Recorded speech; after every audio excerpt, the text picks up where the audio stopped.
Well, this is the development of a vision. Now, you can construe consciousness as the implementer of the vision in the broadest sense. So what we really confront as human beings isn't a deterministic world that runs like clockwork, that the past pushes forward in an algorithmic or deterministic manner. That isn't how the world works. The way the world works is that we confront a horizon of possibility that's not predictable. It's somewhat predictable the way a musical piece is predictable. So it's rule governed, but it's not predictable in a deterministic way. And it's full of possibility and potential. That's actually its nature. It's potential in its nature. And to maximize the quality of our interaction with that potential, we have to impose a vision on it and then pursue the vision.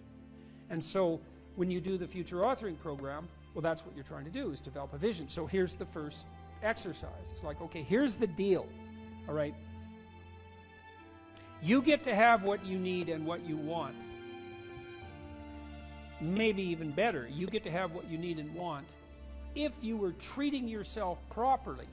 So imagine, first of all, that you were treating yourself properly because you actually cared for yourself. Okay, and say you don't.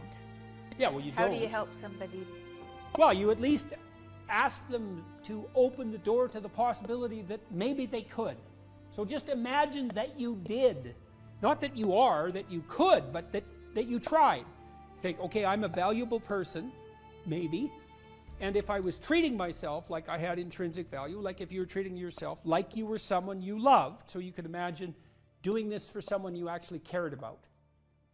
Because most people care about someone that isn't them. So do you identify someone you care about? Well, you can, yes, you can, and say, because it does tell you, it's like, well, if you're not so good at caring for yourself, imagine someone you love and then pretend that you're bringing that attitude to bear on you with all your faults and inadequacies. I'm not being casual about this. It's hard for people to do this, right? Because we know our own flaws so deeply. It's hard for us to take care of ourselves. But imagine that you should take care of yourself and that you could and that you did. Just imagine that. So that's opening up at least the door, right? Yeah. And then you say, well, 5 years down the road, you get to have what you want and need. What is it?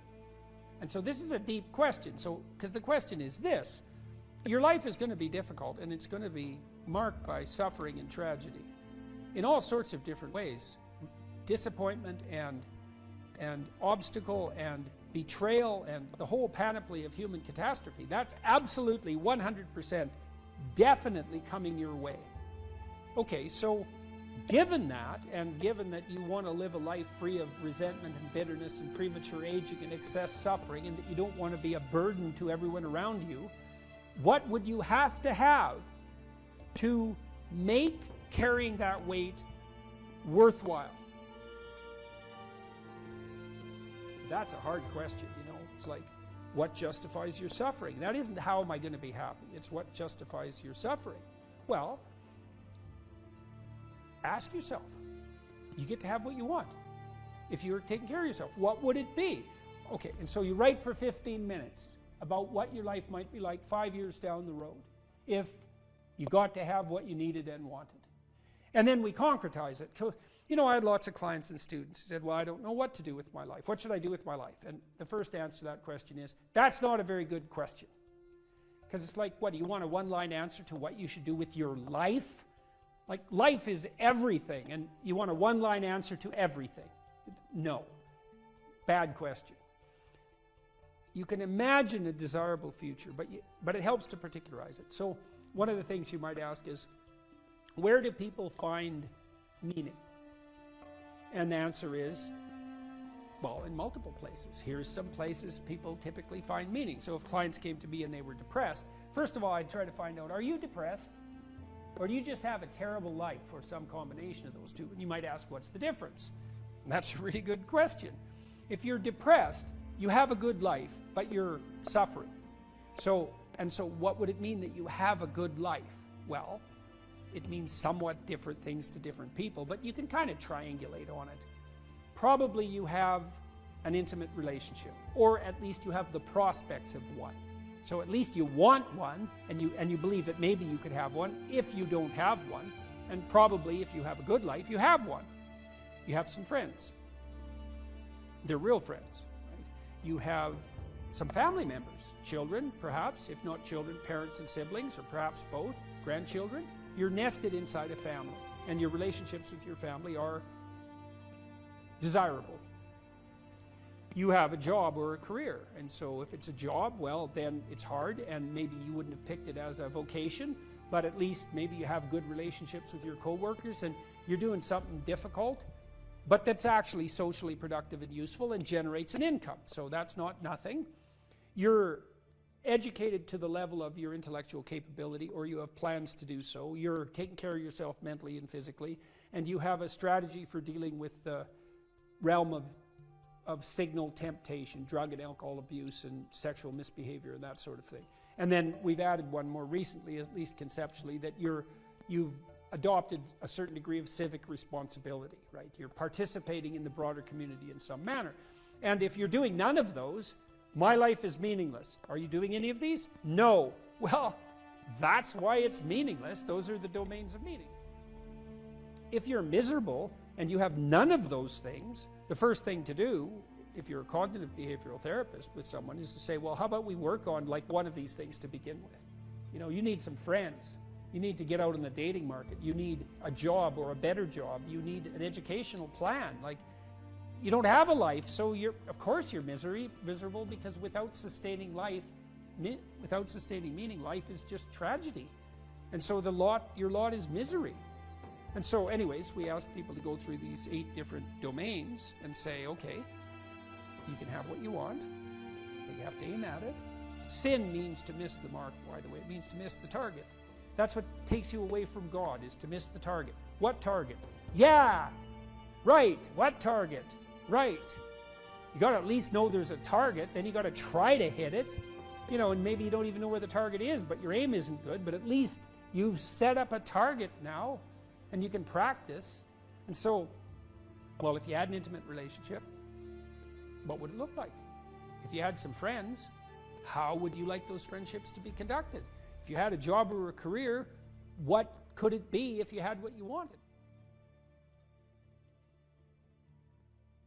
In the future authoring program, which is the one we've done the most research on, so if people do this for 90 minutes badly before they go to college, it'll decrease the probability they'll drop out in the first year by 50%. That's amazing. And it works particularly well for people who are most likely to drop out. So a lot of psychological interventions help the good performers do even better and don't help the bad performers that much. And why do you think it helps them more? Well, I think the good performers already have a bit of a vision and a plan, whereas the bad performers, they're really ambivalent about what they're doing because they don't have a plan. And we'll talk more about why this is so important. If you don't have a reason to do something, and then a reason not to do it comes up, well, then you just not do it, because not doing things is real easy. You can just sit there and not do things all day. Doing things takes effort, and so any resistance is likely it pushes back against you.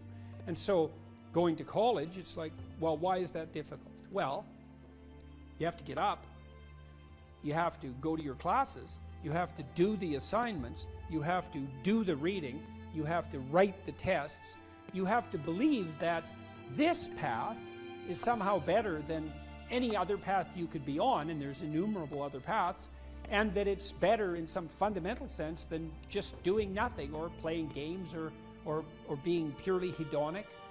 So there's a lot of, because it's difficult, there's a lot of obstacles.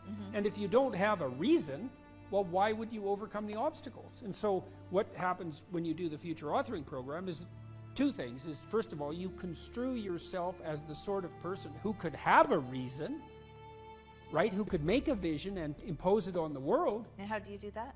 Well, and then second, you actually develop a vision. Okay, so the first thing the program asks you to do, and it's got a biblical element to it in some fundamental sense, although that wasn't so explicit when we first developed it, but I came to realize that later. There's a statement in the Gospels. Christ says to his followers, ask and you'll receive. Knock and the door will open. Seek and you'll find. And you listen to that and you think, no way, man, it can't be that easy. Well, it's that easy. Because let's think about what wanting means. You want something. You want to find, so you'll seek. how hard are you going to seek? You know, maybe you're after the Holy Grail, right? Or you're after the gold in the dragon's lair, or the jewel in the toad's head. You're after something that's guarded by some monstrous figure. You're going to seek? How committed to that are you? And there's a total commitment in that in a fundamental way. It's like you should be humble enough to be open to learning, to radical transformation, to the probability that you're really wrong if you're not finding what you're seeking, and the willingness to sacrifice virtually everything of lesser value for that goal. Otherwise, you do not want it. You did not ask. You are not seeking. You did not knock on the door.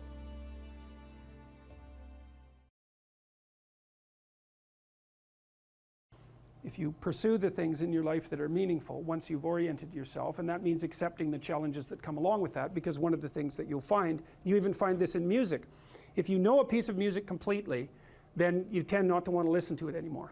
There still has to be some challenge in it. You still have to track it, and sometimes music is so complex you just can't. It just sounds like noise. Modern music is often like that because it's so, well, it tends towards the chaotic, and so I find it difficult to listen to because I can't get a handle on it.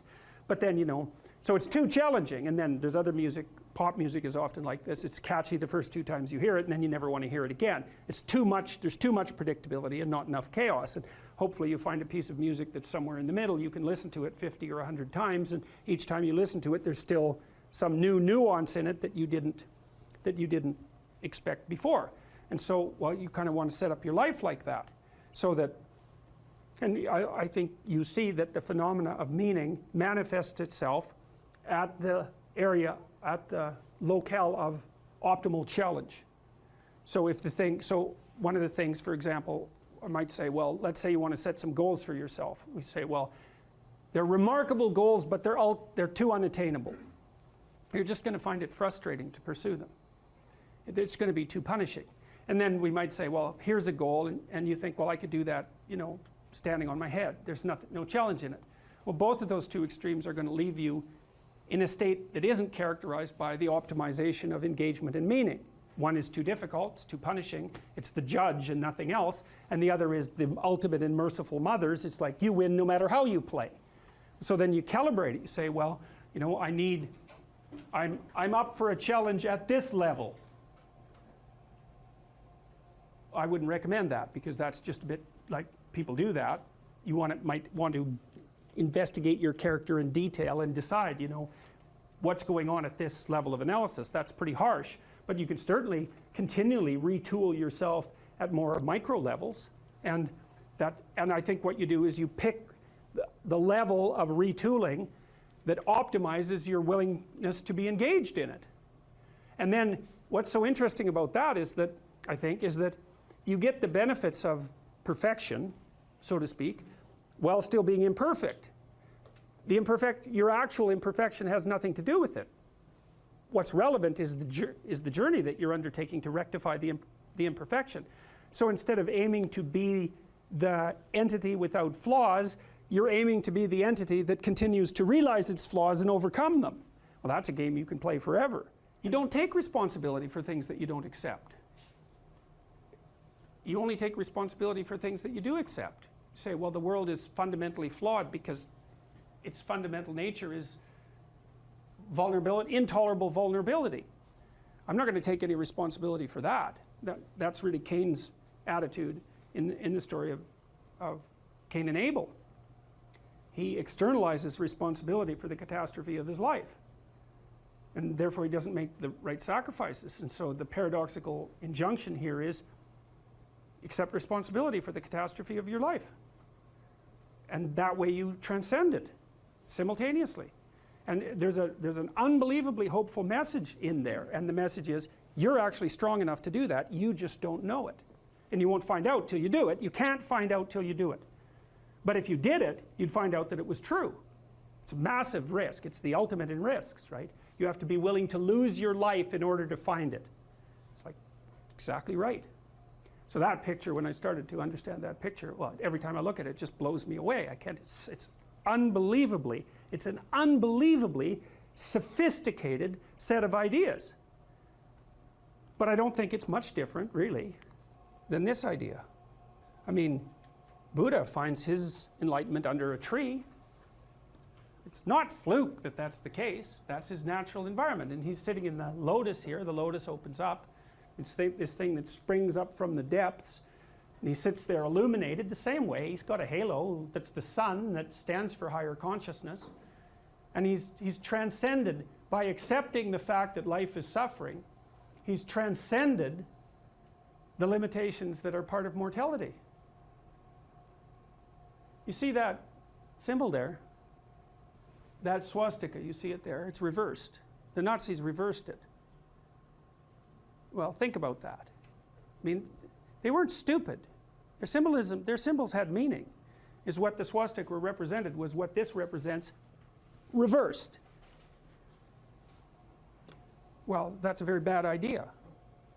This is the thing that this idea is what enables people to transcend their suffering. And Buddha said, well, don't be too attached to things.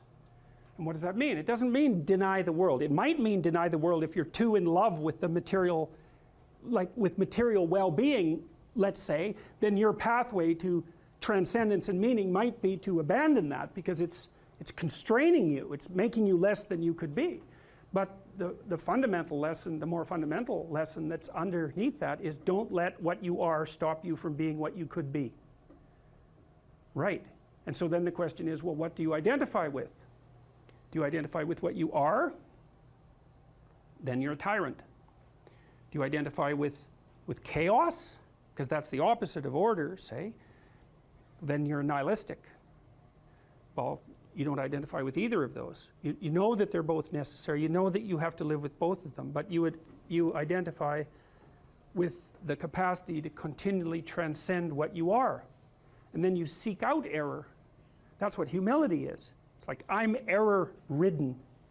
It's like, so I want to put myself in a situation where I can discover one of my errors, hopefully not in a way that's going to knock me completely out of the game, right? I want to seek out a challenge. I want to find out where my limits are. I want to find out where there's not enough of me yet. And I want to do that in a way that's engaging because, you know, you can wear yourself out fighting dragons, obviously. You can exhaust yourself completely, and that's not helpful. You know, one of the things I learned, for example, when I was coaching lawyers, these were people who had very high-end careers, and so they had an infinite workload. No matter how much they worked, flat out, there was always way more work that they should do. It's a very difficult thing to learn to manage. And so they were exhausting themselves, and I said, well, you know, you have to work less per day. It's like, well, no, that's not happening. I can't do that. And so what I learned over time was, okay, so this is what you have to do. Every 3 months you have to block off 4 days and go have a vacation. And you have to plan that in advance so it's in your calendar so that your secretary doesn't book your time. And then you need that because you have to recuperate enough so that you can work as hard as you're going to work. And of course they were nervous about that. And I said, well, look, we can calibrate this.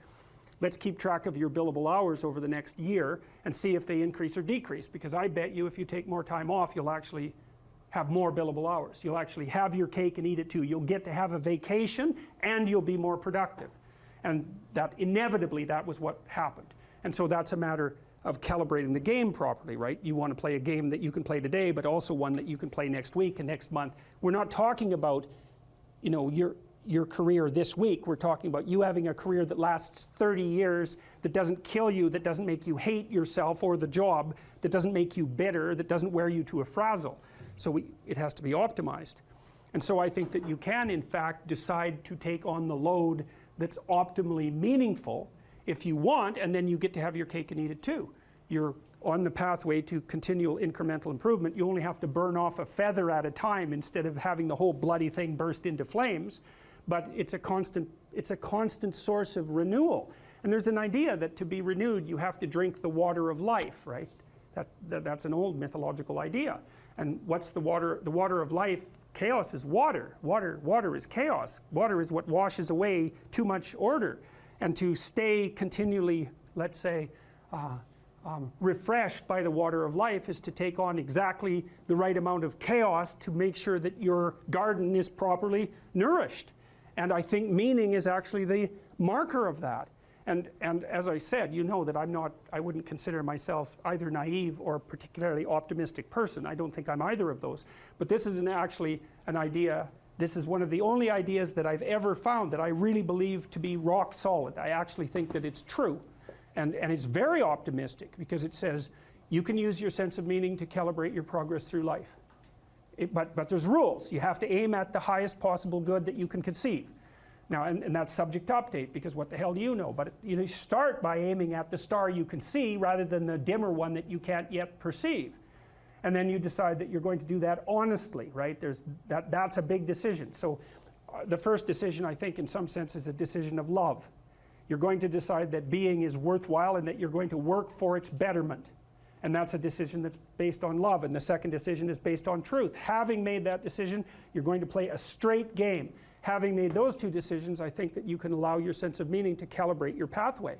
And then what's so interesting is that you hit a state that's as close to paradisal as you're going to hit right away, because being engaged like that, it's better to be engaged in the solution of a complex problem than not to have a problem at all.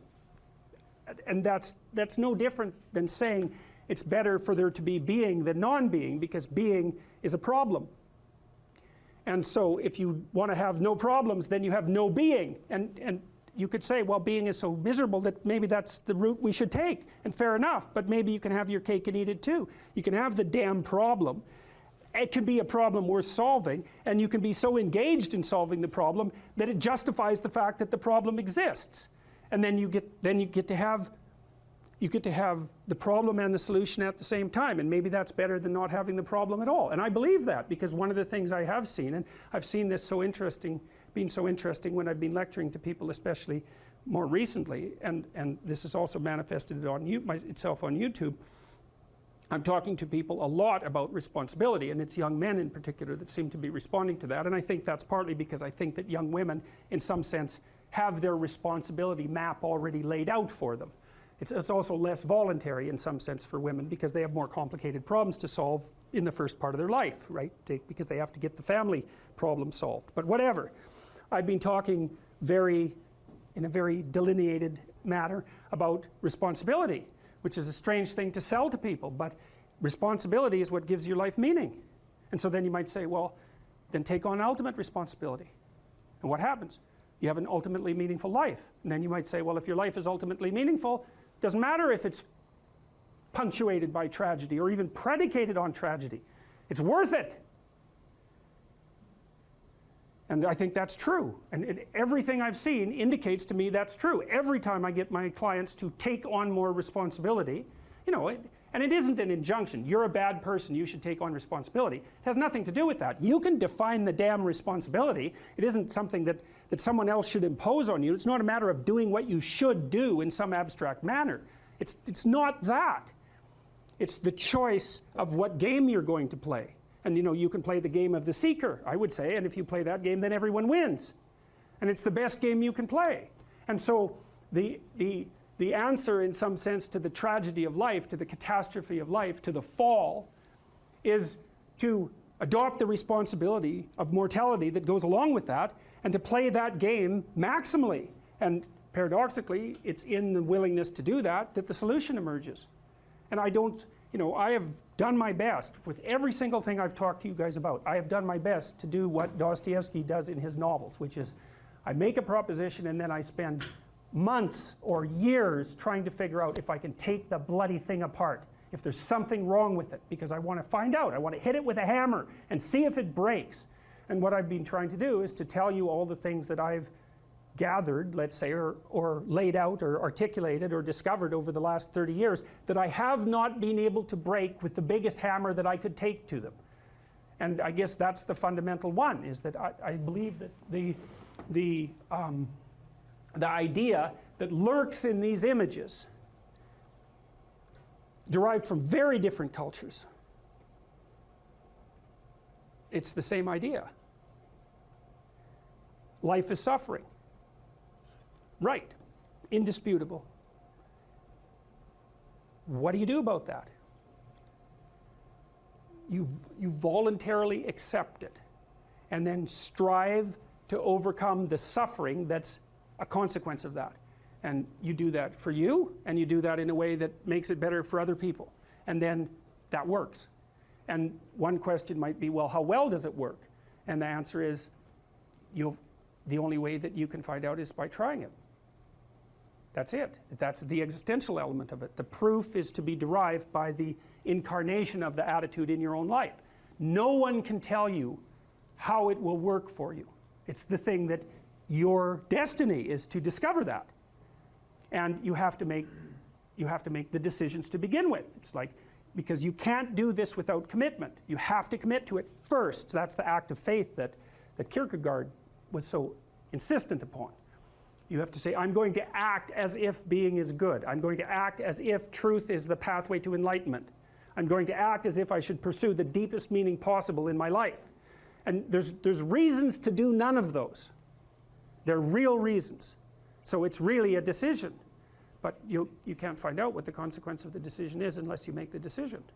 I think the same thing happens when you get married, by the way. So if you think you might leave, you're not married. And then you think, well, the marriage didn't succeed. It's like, well, maybe you were never married. Because the rule is, you don't get to leave. And there's a reason for that rule. Now, I'm not saying that there aren't situations where there should be exceptions made for that. That's not the point. The point is that there's some games you don't get to play unless you're all in. And the other thing that's so interesting about being alive is that you're all in. No matter what you do, you're all in. This is going to kill you. So I think you might as well play the most magnificent game you can while you're waiting. Because do you have anything better to do? Really? Why not pick the best thing possible that you could do? Why not do that? Maybe you could justify your wretched existence to yourself that way. I think you could. That's what it looks like.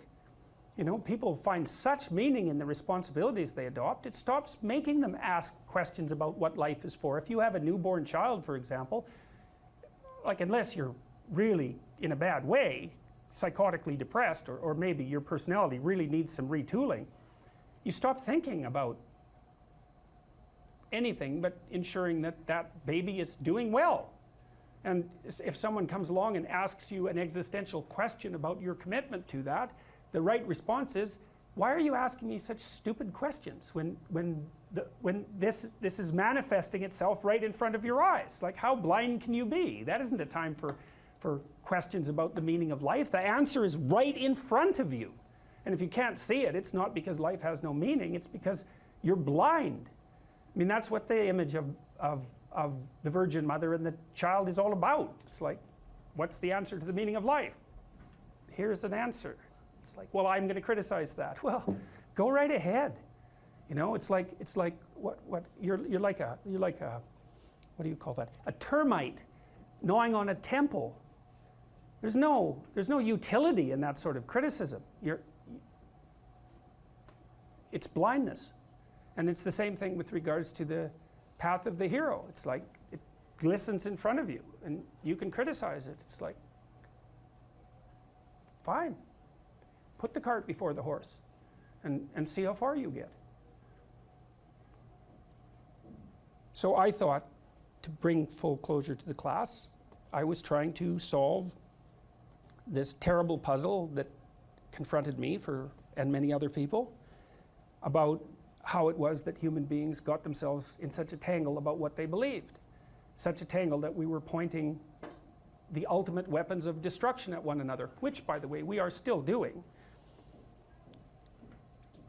And I thought, okay, well, I understand that. We need our belief systems. They orient us. And that means there will be conflict between belief systems, and that can be a catastrophe. And that's being played out everywhere, again, in very many ways. What's the solution to that? Well, one possibility is there's no solution. It's just mayhem all the way around. Could be the case. But it seemed to me, as I delved into it, that the proper solution to that was to live properly as an individual, because you're more powerful than you think. Way more powerful than you think. I mean, God only knows what you are in the final analysis. You're blind to your own weaknesses, but you're also blind to your own strengths. And so then I think, well, if you got your act together, it'd be better for you, and instantly it would be better for your family, assuming they wanted you to get your act together, and not everyone does, and then it would be better for the community. It's like, how far could you take that? If you stopped wasting time, and if you stopped lying, and if you oriented yourself to the highest possible good that you could conceive of, and you committed to that, how much good could you do? Well, I would say, why don't you find out? So that's what I think you should do. You should find out. You don't have anything better to do. And there's nothing in it, as far as I've been able to tell, there's nothing in it but good. So maybe you could sort yourself out so that you wanted nothing but the good. And then maybe you could help make that manifest in the world. And maybe we wouldn't have all these terrible problems then. At least we'd have fewer of them, and that would be a start. So it's the answer to the problem of humanity is the integrity of the individual. That's the answer. So, and states that are predicated on that realization are healthy. So, and states that aren't are doomed to stagnation and catastrophic collapse. And personalities that are predicated on self-tyranny and the tyranny of others are doomed to collapse. So, and then you think, well, what's the barrier? And the barrier is, are you willing to accept the responsibility? And part of the answer to that is, reduce the damn responsibility until it's tolerable. You don't have to fix everything at once. You could just start by fixing the things that you could fix. Or you could even do it more. You could do it with even less self-sacrifice. You could start by fixing only the things that you want to fix. God, you can get a massive way that way. So do it. See what happens. That's what you should have been taught in university right from the beginning. It's like, aim at the highest good. Tool yourself into something that can attain it. And go out there and manifest it in the world.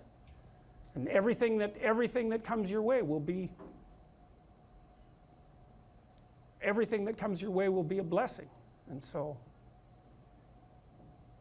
all you have to do is give up your resentment and your hatred.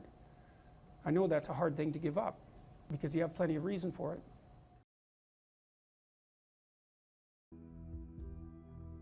I had lots of clients and students who were chaotic in their orientation to life. They didn't know what to do, and they didn't know what to do about not knowing what to do. It's like, I don't know what to do with my life, and I don't know what to do about my ignorance. And my reaction to that, in some sense, wasn't exactly the reaction of a clinician, because not a typical clinician, because typical clinicians are liberal Protestant in their fundamental orientation, and they tend to think of psychological development as something like self-actualization, right? It's really a self-development process. But that wasn't my observation, partly influenced by the developmental psychologist Jean Piaget. I had a more communitarian view of human development than that, and my observation was that most people find the cardinal meanings in their life not as a consequence of the development of their self, whatever that is, but in service to other people, in the adoption of responsibility. You know, because you're told, be responsible, and it's a finger-wagging thing again, you know, that if you were a good person, you be responsible, you do your duty. But no one ever says, well, because that's where you find the abiding meaning in your life, and you need that meaning to sustain you through suffering. And that's definitely the case. You know, I was very ill for a number of years, and a lot of what got me through that wasn't my own special nature, let's say, but the support of my family and the support of my friends and the support of the broader community made a huge difference, not only psychologically, because I knew people were supporting me, but also practically. You build yourself a community. You sacrifice yourself in the service of other people, not so much because you should, although you should, but because that is where meaning is to be found, and you need a deep meaning to sustain you through tragedy. That's the arc. And you find that deep meaning, and you know, there's the notion that it's better to give to receive than to receive, and it sounds like a Hallmark greeting card in some sense, and people are cynical about that too. Well, yeah, you say that because you should be good and think that, but if you watch yourself, you'll see that it's true, because one of the things that's been really pronounced element in my life is that, you know, people thank me from time to time for things that I've done or said, and there isn't a better experience than that, you know, that you've put something out that's actually a manifestation of what you truly believe, and the consequence of that is part of the redemptive process for someone else. There is nothing that's better than that. Zero, nothing. In fact, I don't think there's anything that's even in the same conceptual universe of that in terms of its intrinsically rewarding properties. There's nothing better than to have people, perhaps particularly people you've never met, tell you that what you have been doing has had a salutary effect on their lives. And so that's a hell of a fine thing to aim for. And why not aim for it, you know? Because you could do it. If you put, I wouldn't even say necessarily that you put other people first, because I think that's a mistake, but I do think it's the case that you treat other people in the manner that you would wish to be treated if you were treating yourself properly. And that's also a sophisticated thing, right? To learn to treat yourself properly. Because that doesn't mean you get to fulfill every momentary whim, because that's what you do when you're 2, and 2-year-olds can't live without their parents. You know, you have to be wise enough to govern your current behavior in light of the future. And that's really what it means to be an adult. It's what it means to forestall gratification and to attain the responsibility of an adult. And the reason that you should do that, because you should, is because it's actually better, you know, in all ways. It's a panacea for suffering to adopt that responsibility. And so I would tell my clients and students as well, it's like, well, let's just take a look at where other people find meaning. You know, and we'll see how your life matches with that. Do you have an intimate relationship? Yes or no? The right answer is yes. Now, maybe not for you, and maybe you don't right now, and maybe you have your reasons not to because you're a singular person in that regard, but probably not. Because that's like a third of life. And so if you don't have that, that might be one of the reasons you're not doing so well. And the fact that you don't have it might be an indication that you're not oriented in the proper direction. Oh, I can give you an example of that. I had many people question me when I was just on tour. This is a question that came up quite rapidly, often in the Q&A sessions. How do I find the right person when I'm dating? How do I find the person who's right for me when I'm dating? And I got that, or on the internet, I got that question like 3 times in a row, and I thought, because I always think this, what about that question? What's wrong with that question? Something wrong with that question. How about, how do I conduct myself so that I am the best possible partner? Now that's a whole different, right? That's a whole different conceptual universe, and virtually no one ever asked that question. And I would say, well, if you want an answer to the first question, which is how do I find the person who's right for me, you actually start by asking the second question, which is what can I bring to the table for someone else? And if you're really good at bringing something to the table for someone else, hey man, people might be lining up to be your partner. And if they're not, then you might think, well, maybe I'm just not bringing the right thing to the table. And that's worth thinking, especially if you're desperate, you're lost, and you're alone. It's like, maybe I got this wrong. And I usually sort of top that with the suggestion that even if you did find the person who was perfect for you, and they're that perfect, what makes you think they wouldn't take one look at you and run screaming away? And they likely would if they were that perfect, because, really, are you that much of a catch? And if you think you are, that might be part of the problem. So that's one, right? Intimate relationship. So I would say to you at the crossroads, develop a vision for your relationship. There's a gospel saying, which is, of course, impossible to comprehend or believe. Knock and the door will open, ask and you will receive, seek and you will find. And people think, well, no way, the world's not constituted like that. It's like, it goes back to the idea of aim. If you don't aim at it, you're not going to hit it. And it might also go back to a question about what do you mean by ask and what do you mean by want? Because it isn't just some casual request. You're praying to God, I wish I could find my wallet or something like that, as if he's the casual granter of magical wishes, like a fairy with a magic wand. It's not that. Asking means something like this: I am willing to give up everything that I'm doing wrong so that I can put things right, if I could know what right was. And that's you're on your knees when you say that, man. And maybe if you're on your knees, you get the answer. And so that's worth thinking about. So, if you knocked and you wanted to walk through and you asked and you wanted to learn, and you sought because you wanted to find, maybe you would receive and be answered and find, but not without aim. And so I might say, well, look, if you could have the relationship you wanted, you get to have the relationship you want and need, but you have to know what it is. And so then you need a vision of that. It's like, and a developed vision, Not, I need to find the person right for me. It's like, what do you mean by that? How are you going to treat your partner when they come home from work? How about something that concrete? Or how would you like to be treated when you come home from work? Or what sort of partner do you want in relationship to their attitude towards children? You have to make it real, you know, like it's the story of your own life, which, by the way, it is. And then maybe you find it, because at least once you've developed the vision, if it manifests itself, you'll recognize it. That's something. Why don't you set your family right? No, you need siblings. Maybe you don't have them. Set your relationship with your parents right. Fix your relationship with your father, with your mother, with your siblings. The same thing. And then what sort of relationship do you want to have with your children? You know, if you could have what you wanted. I had a very good relationship with my children. My daughter, as I said, was very ill, so that made things complicated. But I had a great relationship, and still do, with my son. It's one of the lights of my life. And we concentrated on making that relationship pristine, you know, both of us, and my wife as well. And so you imagine, well, I want my son to love me. I want my son to respect me, and vice versa. I want a child who can make mature decisions. I want someone I can rely on. I want someone who other people gravitate towards. Because I can have what I want if I'm willing to make the proper sacrifices. And so that's a good thing. Could you set your family straight? Well, you need a job or a career. So what can you offer, and what can you bring the world in that regard? And then I would say, well, if you're thinking about career success in this Tower of Babel manner, then that's a temptation. But you might think, well, how much good could I do if I had the opportunity in the shortest possible period of time, if I went all in?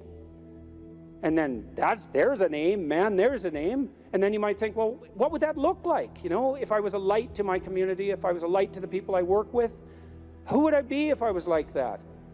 And then you can conceptualize that, and you can see when you deviate from it, and why couldn't you correct for the deviations and move towards that?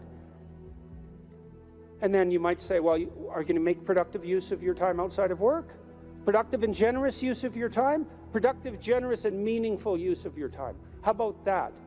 You're going to control your susceptibility to temptation, regulate your alcohol and drug use, because alcoholism takes out lots of people. Regulate your sexual temptation. You can control yourself for some reason that's worth controlling yourself for.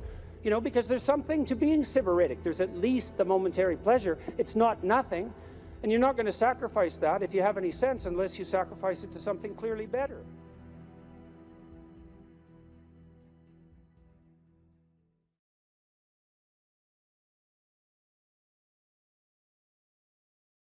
I saw, hypothetically, an increased war on male play and interest preferences that made itself manifest, I would say, with the hyperfeminization of the school system. And then, as well, there was the communicated insistence that male ambition was toxic, that competitive games were bad, and that, you know, to the degree that the patriarchy is a corrupt institution, that any sign of that demand for victory, let's say a competitive victory on the male front, was actually a sign of psychopathology. So I think part of the reason that the boys have been demoralized or are failing to participate is because they've been demoralized, and that's provided them also with an excuse to be irresponsible. Look, Nietzsche said, you're best punished for your virtues. So the conclusion is if you're going to be punished for being ambitious and goal-directed, then that's going to be very effective as a punishment, but it also gives you every reason to, you know, to bow out and to be irresponsible. So I don't know what you think about that in combination with the things that you're seeing on the, you know, the more specifically technological front. Yeah. Well, so the boys' story is different from the girls' story, and it's a story of checking out of the real world. And I draw from this in part on Richard Reeves, who's a wonderful book of Boys and Men. He points out that, you know, boys and men used to dominate the economy and society in many ways. But beginning in the 70s, we get the transition away from physical work and longshoremen and strength and to a service economy.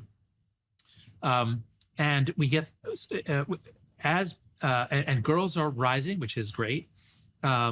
But as girls are rising, boys are not rising too. In some ways, they're falling. And by 1980, I think it is, half of college students were female. Now it's 60% are female. So boys have been kind of checking out of school, checking out of the workplace. The electronic world, the online world's gotten better and better, more and more attractive for boys. They're spending more time on video games. So it is a story of male achievement, male motives being kind of hijacked or turned towards trivial, pointless pursuits that don't add up to anything. And so I would agree with you about the discouragement of male ego, ambition, desire to be great, the subversion of that into just wanting to do, higher up on a video game leaderboard, I suppose. But, I'd love to ask you, because I only really began turning to the boys' story about 3 or 4 years ago when I began working on the book. You've been talking to young men for a long time now. Mm-hmm. What do you see when you look at the malaise among young men? I mean, part of it is what you just said about, but just what's your diagnosis about what's happening to young men? Is it depression, anxiety? Is it hopelessness? What do you see happening? Well, a huge part of it's fractured demoralization. Like, one of the things I've really noticed, it's quite the stunning and horrifying thing to see. I think the biggest impact what I've said on young men has been my drawing of a relationship between meaning, adventure, and responsibility. It's like, well, and you touch on this in your book, like one of the things you point out. So let me take a bit of a sideways route here.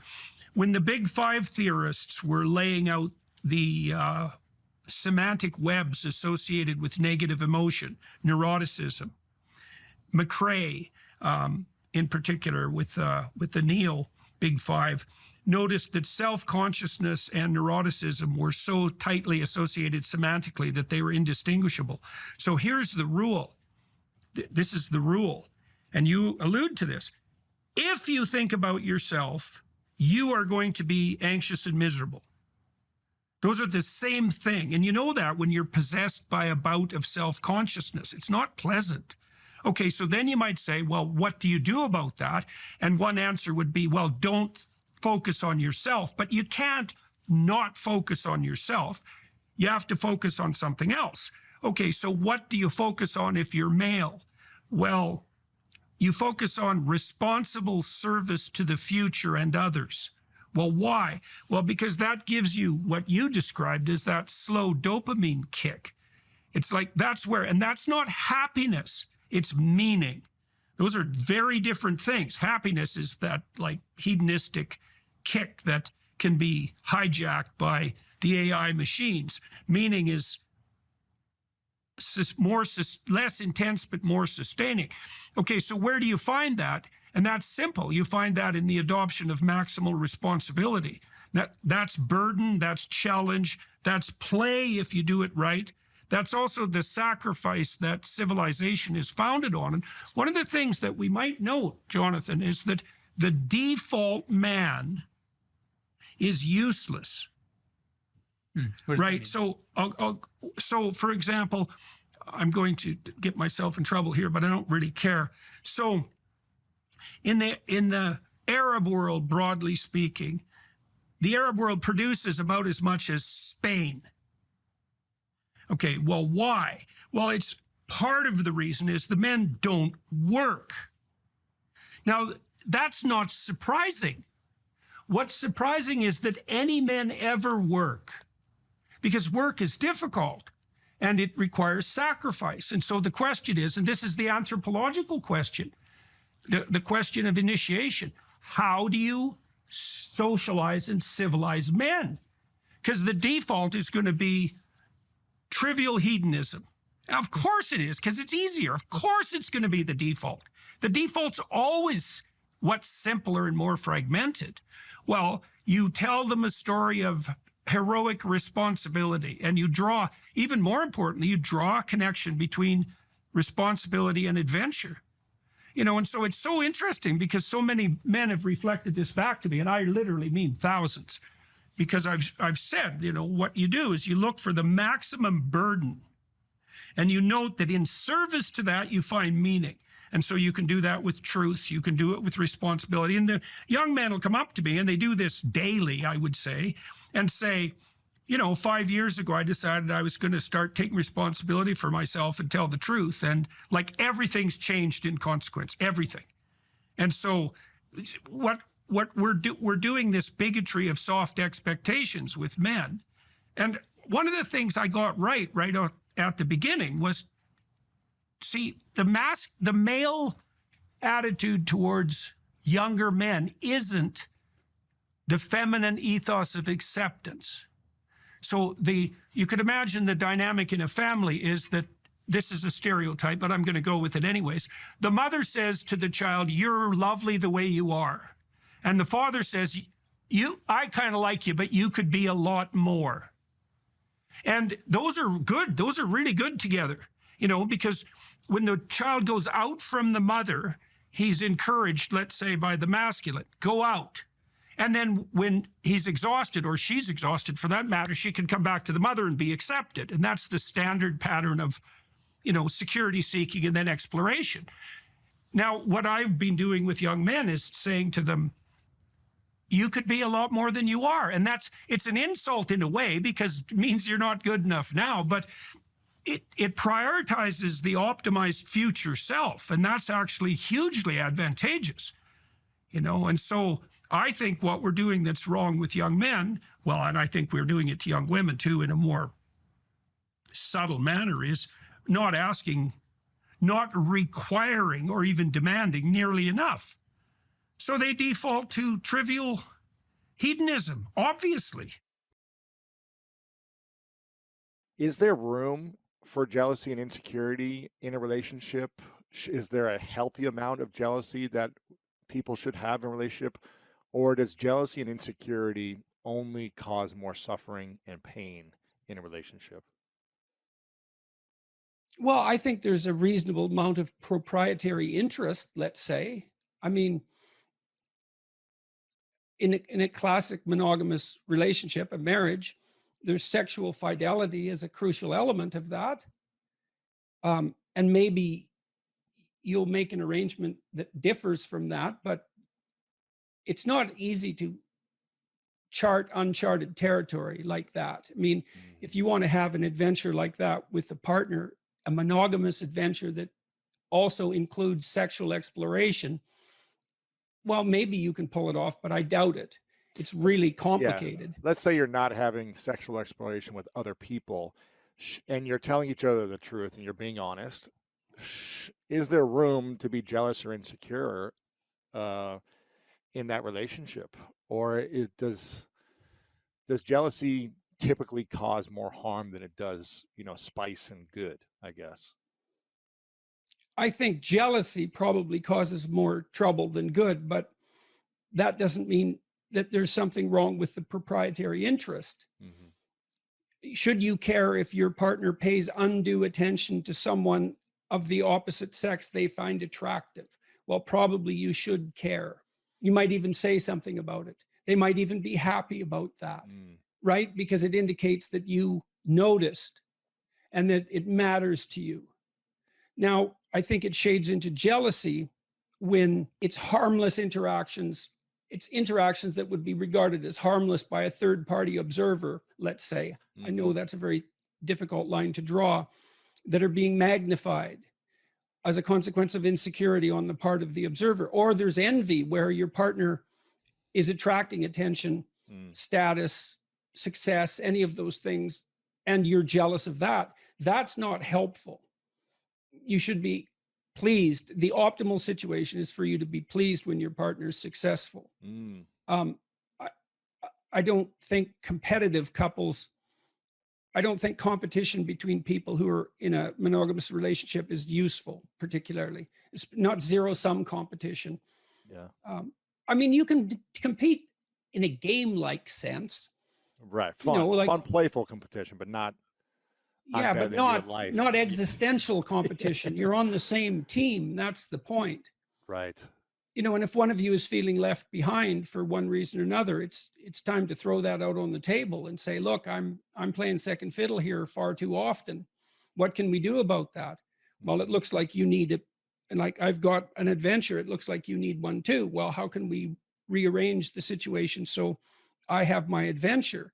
And then it's up to that person too to figure out what obstacles they might be putting up in their own pathway, right? That's stopping them. And then they have, they're angry at you for getting in the way, but it's actually a consequence of them using you as a convenient excuse for not doing something difficult. those things all have to be sorted through. It's very hard. Yeah. These conversations are extremely difficult. It's no wonder people avoid them. I also think people are not taught to negotiate Oh man. at all. And that's a real shame. First of all, you figure out what you want. This is what I want. Then you tell the person, then you strategize with them so that you can get what you want and they can get what they want, and you both know what that is, and away you go together. And that usually comes out, it's usually obscured and hidden, and comes out awkwardly and difficulty, and with difficulty if it comes out at all. And people fool themselves into thinking that it's okay what they're doing. I'm sacrificing myself for the children, and that's okay. I'm sacrificing myself for my husband's career, and that's okay. I'm working at a job I can't stand because I need to support my wife and children, and that's okay. I mean, sometimes that is okay, but it has to be out clear in the open, talked about, negotiated, discussed. I think you can be a slave or a tyrant, or you can negotiate. Those are your options. Mm-hmm. And we default to slavery and tyranny because that doesn't require any cognitive effort. And then we pretend that everything's all right. And then it blows up in our faces and we end up divorced. Right. So we got to learn how to negotiate. Yeah. Yeah, well, and then you have to notice that there are things that you want, right? And you have to tell yourself what those are. And then you have to let the other person know. And then they can deprive you of them because they actually know who you are. And so that's a big risk. But if you do lay it out and negotiate it, then you have two people working in the same direction, and they each bring their different viewpoints to bear on the problem. And sometimes that'll save you, that additional cognitive complexity you have because there's two of you instead of one. It can make you much more effective. What happens when we feel like our partner is depriving us of what we want? If it's not,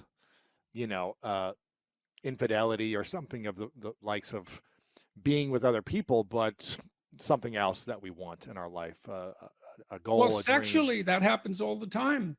Right. Because people, generally speaking, men would like to have sex more frequently than women. So that's a sticking point in many relationships. But forget that for the moment. We might just as well say that the probability that one partner and the other partner are going to have exactly the same level of sexual interest, say with regards to frequency, is quite low. So there's going to be friction there.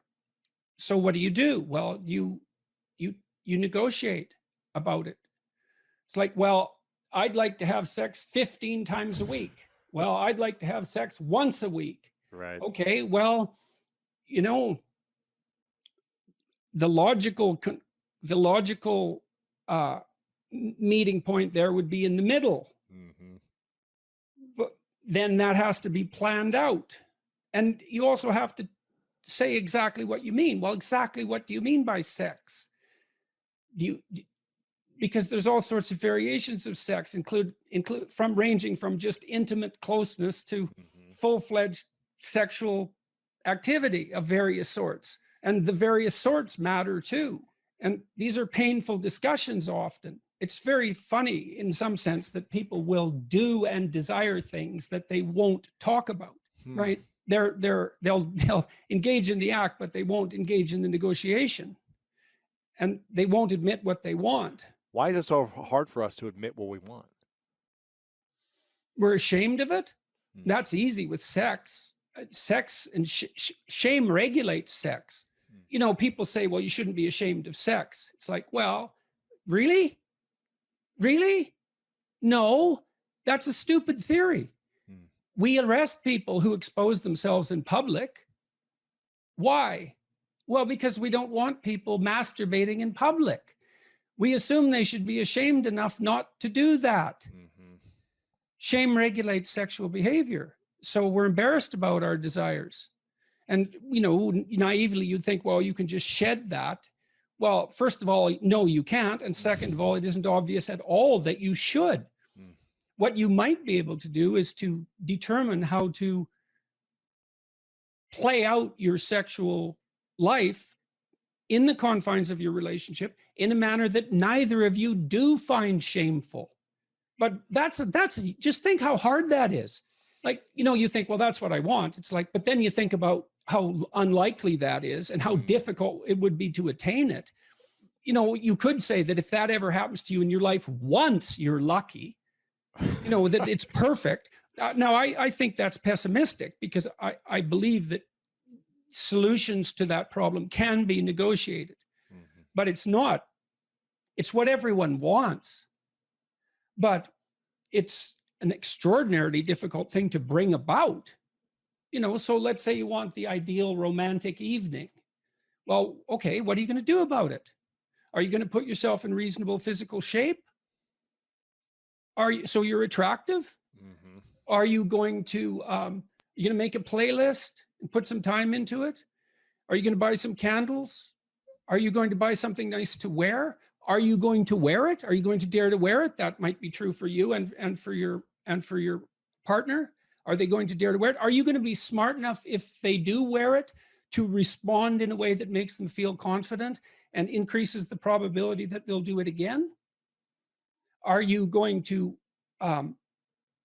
do whatever is necessary to make yourself physically attractive in that moment? Are you going to have the kids put away? Have you got the day-to-day aggravations with each other that are dragging you down and making you resentful under control, so that you actually do want to give your partner some pleasure? Like, these things are very hard, but they're not impossible, and they're worth it. But it's not surprising that people don't do it. And then the next, then there's the shame part too, as well. Okay, just exactly what is permissible or desirable, and when are your kinks counterproductive? Exactly.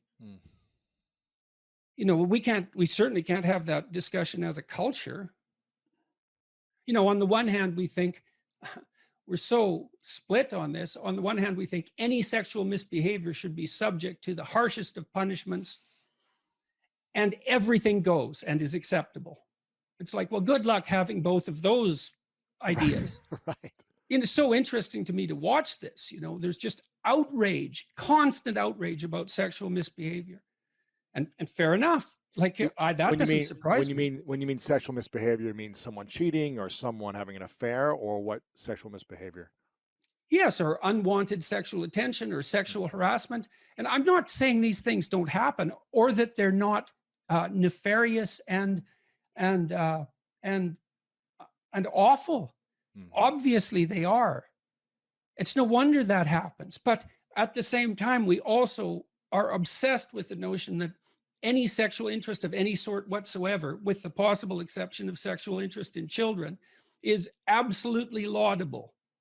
Well, sorry, you can't have both of those things. Right. So, and because we want both of them, insist upon both of them, then we can't even have a discussion. We can't have a discussion about pornography.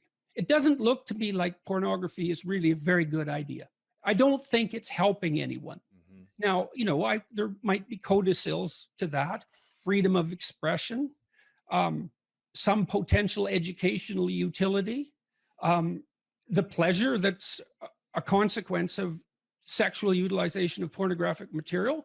But I would still say, seeing all that it's not a net social good. It doesn't do the people who produce it or who consume it any good. And I don't believe that anyone feels like a better human being after utilizing pornography for sexual gratification.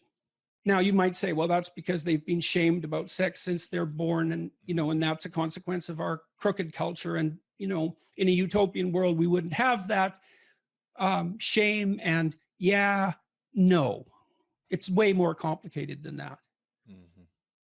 And I read something in one of the YouTube comments in my video the other day. I was talking to Abigail Schreier about the apparent fact that today's teenagers are having much less sex. One person commented that there's the shame that men feel when sex is a spectator sport rather than a participatory act. And then you think, well, the mere fact that you're watching two other people, one of whom isn't you, having sex instead of having sex really implies something either about your, it implies something about your desirability. It's pretty hard to shake that, isn't it? Or your courage. Why is it that you're sitting there alone at night with your laptop on your lap? What the hell's wrong with you? Well, nothing. It's just we should dispense with sexual shame. It's like, no, probably not. That's probably not the answer.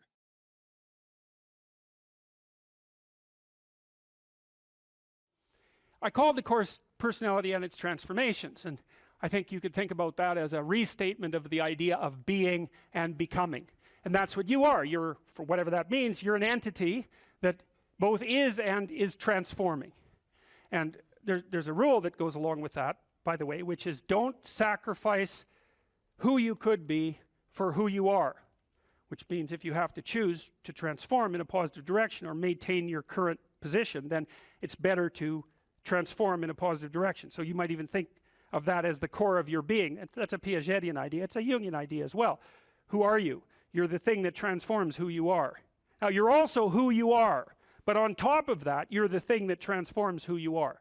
And I do think that that's not an arbitrary statement. You know, one of the things that modern universities do dreadfully now is convince their students that value structures are relative, and that's a big mistake.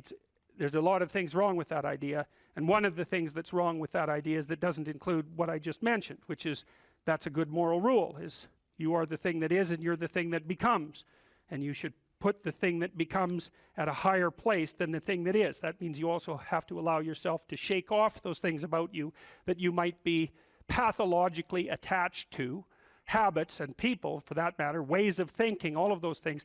You have to allow yourself to shake those off, and that's more like a burning. That's why the phoenix is the symbol that it is, right? It's old and it deteriorates, it bursts into flame, and then it's reborn. It's like, well, do you want to be reborn? It's like, well, that's not the question. The question is, do you want to burst into flame?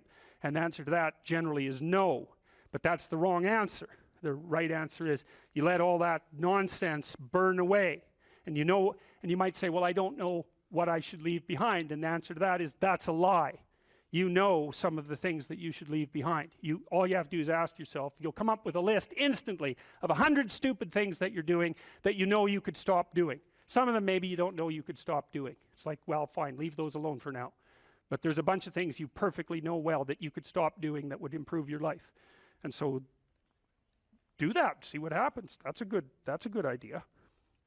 All right, so it's personality and its transformations, because partly I wanted to talk to you about what you are as a human being and also as an individual, but also what you could become. And that's actually a crucial question in the domains of clinical psychology in particular, because a lot of what you're doing with people as a clinician is trying to figure out who they could become. That's right, you have a problem, your life isn't what it could be. It's like, fine, let's see what it could be like if we changed it. We'll figure out how to change it. That's got to be a negotiated dialogue, right? Because like, I don't know what the hell you should do with your life. I can help you figure it out, maybe. We can talk about it, but you are the person who has to decide if the things that you're aiming for, you know, get you out of bed in the morning, because that's really that's at least one of the crucial issues. So you got to specify the goal. And then you got to specify the transformation processes and start practicing them. And you have to understand that you're going to be bad at it, but it doesn't matter, because bad's fine. Persistent is what you need to be. If you persist, with tiny improvements, if you persist, you win. So, okay, so in a broader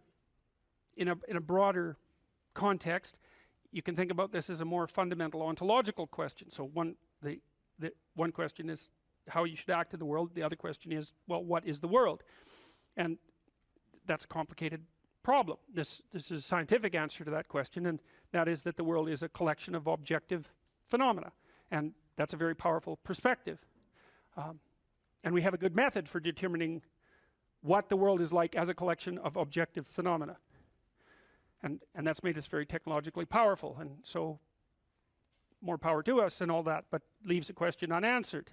And the question is, well, the world isn't just a place of objective phenomena, because it's not a panoply of inert matter. It has living conscious creatures in it, And that's they're a different order of being.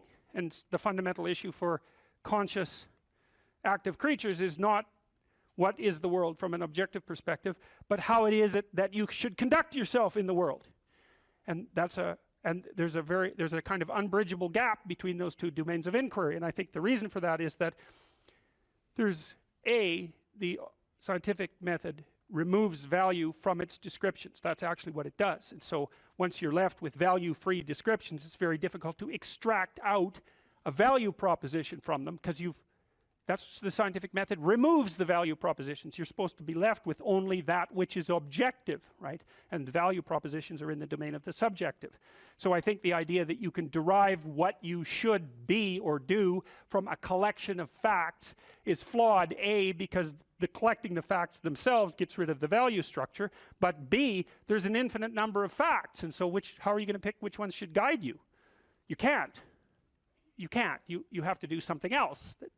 The facts do not tell you what to do with the facts. You need something else to help you figure that out. Well, it's come to me over the years that that's what the narrative cognitive framework does. It's the framework that we use to specify how we should act in the world. And so you could divide the world into the world as it is and the world as perhaps it should be. That gives you some direction, and you need that, and we know this technically, right? You need direction. The reason for that is it's direction that produces primary positive emotion. And so if you need positive emotion to move through life, which you do, because you can't even move without positive emotion, and also positive emotion is a good bulwark against terror and pain. If you need those things, then you need direction, you need a goal, you need a value structure.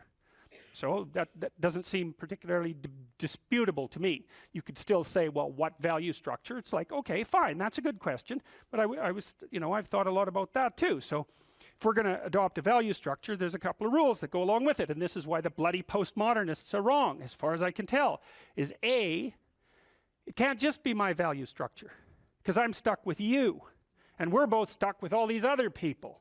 And so if I'm going to lay out a value structure, which is a way of interpreting the world, let's say, and there's an infinite number of potential ways of interpreting the world, it's like, yeah, fine, no problem, except that I have to interpret the world in a way that I can use while I'm dealing with you, and while the two of us are dealing with everyone else, and while all of you are dealing with everyone else. And so that's the Piagetian game proposition. If you want to be a popular kid on the playground, you better play games that other people want to play. That's a brilliant, brilliant, brilliant observation. And I told you that Piaget was trying to heal the rift between science and religion, and that's one of the things that he did that he thought helped do that. The question is, well, where do moral judgments come from? Well, they emerge as a consequence of consensus, and it's a bounded domain. If we're going to occupy the same space for any length of time, and those are two critical propositions, the same space and a long time, then we have to figure out how to play an iterative game that doesn't spiral downward, hopefully that might even improve, that we both don't object to, because otherwise it's not going to work, right? You'll walk away and play another game, or the game will disintegrate catastrophically. So there's massive social constraint on what constitutes an appropriate frame of reference. So much for the relativist argument. And then there's another issue that's equally relevant, and it's associated with the idea of objective reality to some degree. But that's not exactly correct, because it's not exactly objective reality. Let's say that you and I decide to occupy the same place for some substantial amount of time, and we figured out how to solve the problem of being together. But you and I still have to figure out how to solve the problem of being together in a manner that doesn't make the world object too much. And it isn't just other people, although that's a huge part of the world. You want them to not object. You may even want them to support you. That would even be better. But you also have to deal with the tendency of matter to object. Because so your mode of being in the world, your interpretive framework, as a description of how you should act, is actually the laying out of a strategy that will produce the ends that it predicts, which are the things that you want. So this is the pragmatist perspective. This was worked out by William James and his people back in the late 1800s in New England, the only genuine brand of American philosophy. And what the pragmatist said is, how do you decide if something's true? The answer is, how the hell can you? You don't know anything.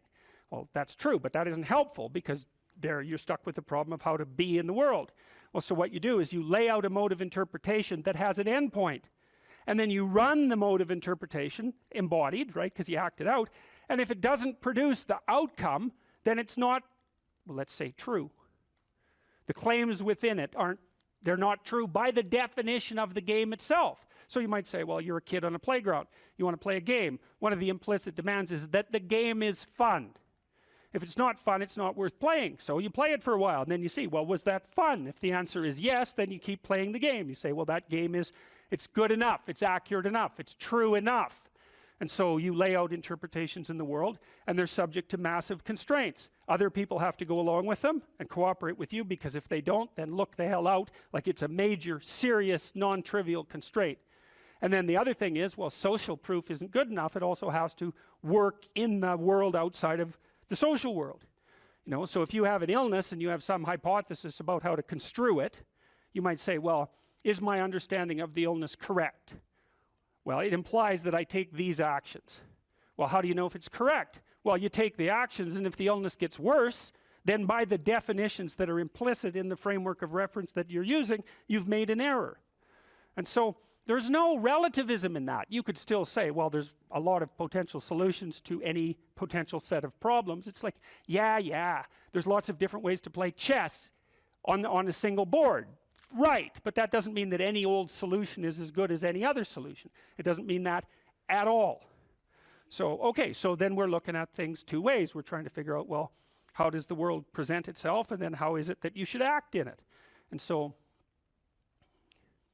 well, there's other constraints on the mechanisms of interpretation that you place in the world. So we could say, well, you're constrained in your interpretations by the constraints that other people place on you. But there's internal constraints as well. We talked about those mostly from a biological perspective, because you could also regard yourself in some sense as a loose internal society. And that's sort of a psychoanalytic dictum, right? You're a collection of sub-personalities, or you could say you're a collection of sub-routines.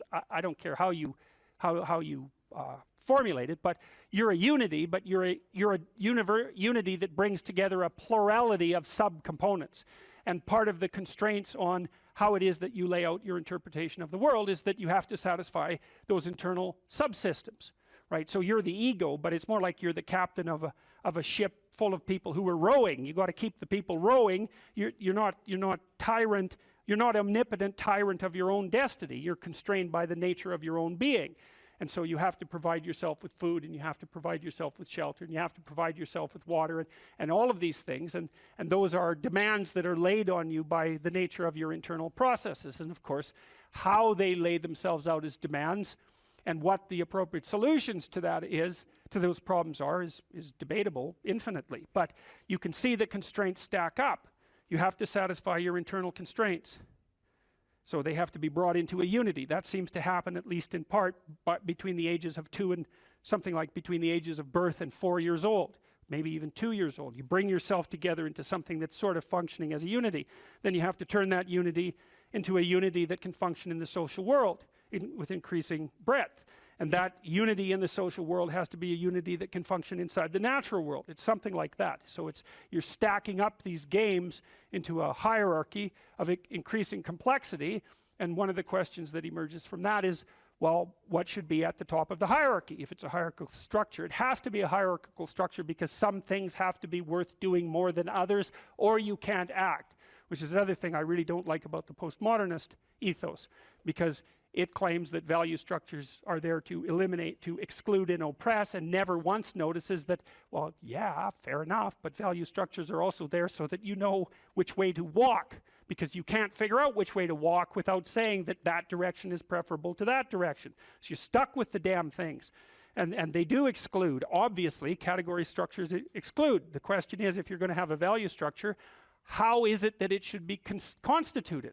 Well, I already described some of the constraints. Like if your value structure is perfectly functioning except that you don't get enough to eat, that turns out actually to be a fatal problem, right? And it might be, you can run into all sorts of fatal problems. You're too lonesome. Well, it means let's say that your value structure is too narcissistic. There's lots of reasons to be lonesome, but that might be one of them.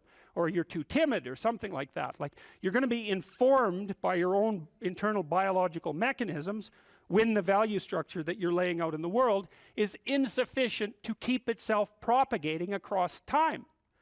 And some of that's just you, and some of that's other people, and some of that's the natural world. Constraints galore. And so in the face of all those constraints, it's absolutely unreasonable to say any old solution goes. Just try it. Generate a random solution. Run it as a simulation in the world, and see how many slings and arrows come your way. There'll be plenty. And you might say, well, I don't care about slings and arrows. It's like, yeah, no. That's a claim you don't get to make.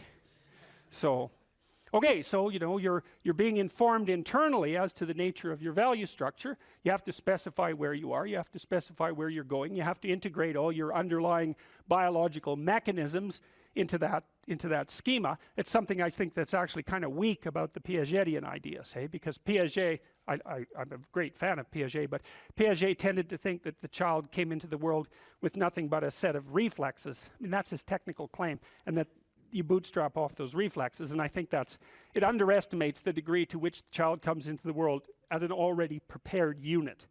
And I mean, he just thought of those things as so self-evident that you don't need to talk about them, but that's actually not true. You do need to talk about them. We know, for example, that if you provide children with food and shelter, and adequate food and shelter, but you don't interact with them socially, almost all of them die in the first year, right? It's not optional. Touch is not optional for children. Attention is not optional for children. Play is not optional for children. So it isn't just like, well, the child comes into the world with a set of reflexes and can adapt to any old environment. It's like, no, the environment has to be structured in a certain way or the child will die. And it's very interesting when it comes to things like play and touch, because you wouldn't think of those as fundamental necessities, right? But it turns out that they are. If you deprive a child badly enough of play and touch in the first 3 years of their life, even if they survive, what comes out at the end of that is often something that's like barely recognizable as a functional human being and cannot be repaired after that point. And that experiment was done with Romanian orphans back in the 90s. So it was an ugly situation, to say the least. Okay, so now you take these underlying biological systems and maybe they aggregate themselves into something that vaguely looks like your temperament, your 5 temperamental dimensions. So maybe if you're an extrovert, you're dominated by the dopaminergic system, just like you are if you're high in openness. And if you're high in neuroticism, it's mostly that you're dominated by anxiety systems and systems that mediate emotional pain. And if you're agreeable, you're dominated by the function of the underlying maternal/care affiliation systems. But so you could say, well, you've got a multitude of fundamental biological predispositions that manifest themselves as implicit stories, something like that, and they organize themselves into the primary temperaments, and the primary temperaments are biasing factors that determine in part the nature of the interpretive structure that you're going to lay out in the world. It's not entirely determined by your temperament. We know that personality is only predicting, something like, let's say, 10% of the variance in most complex social outcomes. And the other elements are, well, temperamental as you might be, you still have to get along with other people and the world. So you come in with these internal biases, but they still have to be modified extensively by your social and your natural surround. Okay, and then you develop your routines from the bottom up, as Piaget pointed out, and sometimes from the top down, because now and then you can think yourself into a radical transformation. But mostly what you're doing is building the micro units of your interpretive schemas and your behaviors and aggregating them into higher order structures that you can then tag with higher order abstractions. And we talked about that. You can't tell a 3-year-old to clean up his room. And the reason for that is those are empty boxes as far as the kid's concerned. Clean? He might have room, he might have that. Clean he doesn't have. He might have pick up the teddy bear and put it in that space, right? So that's one of these little micro routines. And maybe you say, you put 20 of those micro routines together and now you can say, clean up your room. And basically what you're saying is, implement the 10 micro routines that you've learned. And so a well-functioning personality has all the micro routines in place. That's actually something that you help people with if you're a behavioral therapist, because one of the things you assume if you're a behavioral therapist is that sometimes the reason people aren't doing things is because they don't know how. You know, sometimes maybe the person's depressed but potentially high functioning. They got all the damn micro routines. They're well socialized. They're just dormant. You got to get them awake again and implementing them. But sometimes you get someone in your practice, say, who's just been neglected like you cannot believe, right? The parents never paid any attention to them, or maybe just punished them every time they did something good. That's really fun.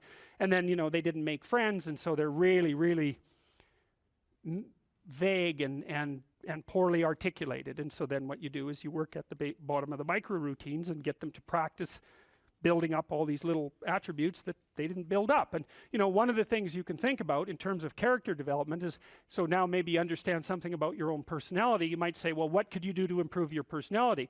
And the answer is develop some of the micro routines on the other side of the personality distribution. So if you're disagreeable as hell, maybe you could start learning how to do nice things for people. And that actually works, by the way. So if you take disagreeable people who are depressed and you get them doing nice things for other people, their depression tends to lift. But then by the same token, if you're agreeable, then you should practice doing some things for yourself and being more tough-minded in your negotiations. And so you can sort of place yourself on the personality trait distribution. You know, you're extroverted. It's like, okay, man, learn to spend some time with yourself, right? You're low in openness. Well, try reading a book that's outside of your, you know, your sphere of interest now and then. If you're conscientious, well, you should probably learn how to relax occasionally, and so forth. So you can, I think partly what you're doing as you're developing your personality is not moving the mean much, the average, where, you know, where you're located, but you're extending the standard deviation so that you're a bigger bag of tricks than you were before. And I think you can practice that consciously. It's like, you're hyper orderly. It's, well, get a dog, you know.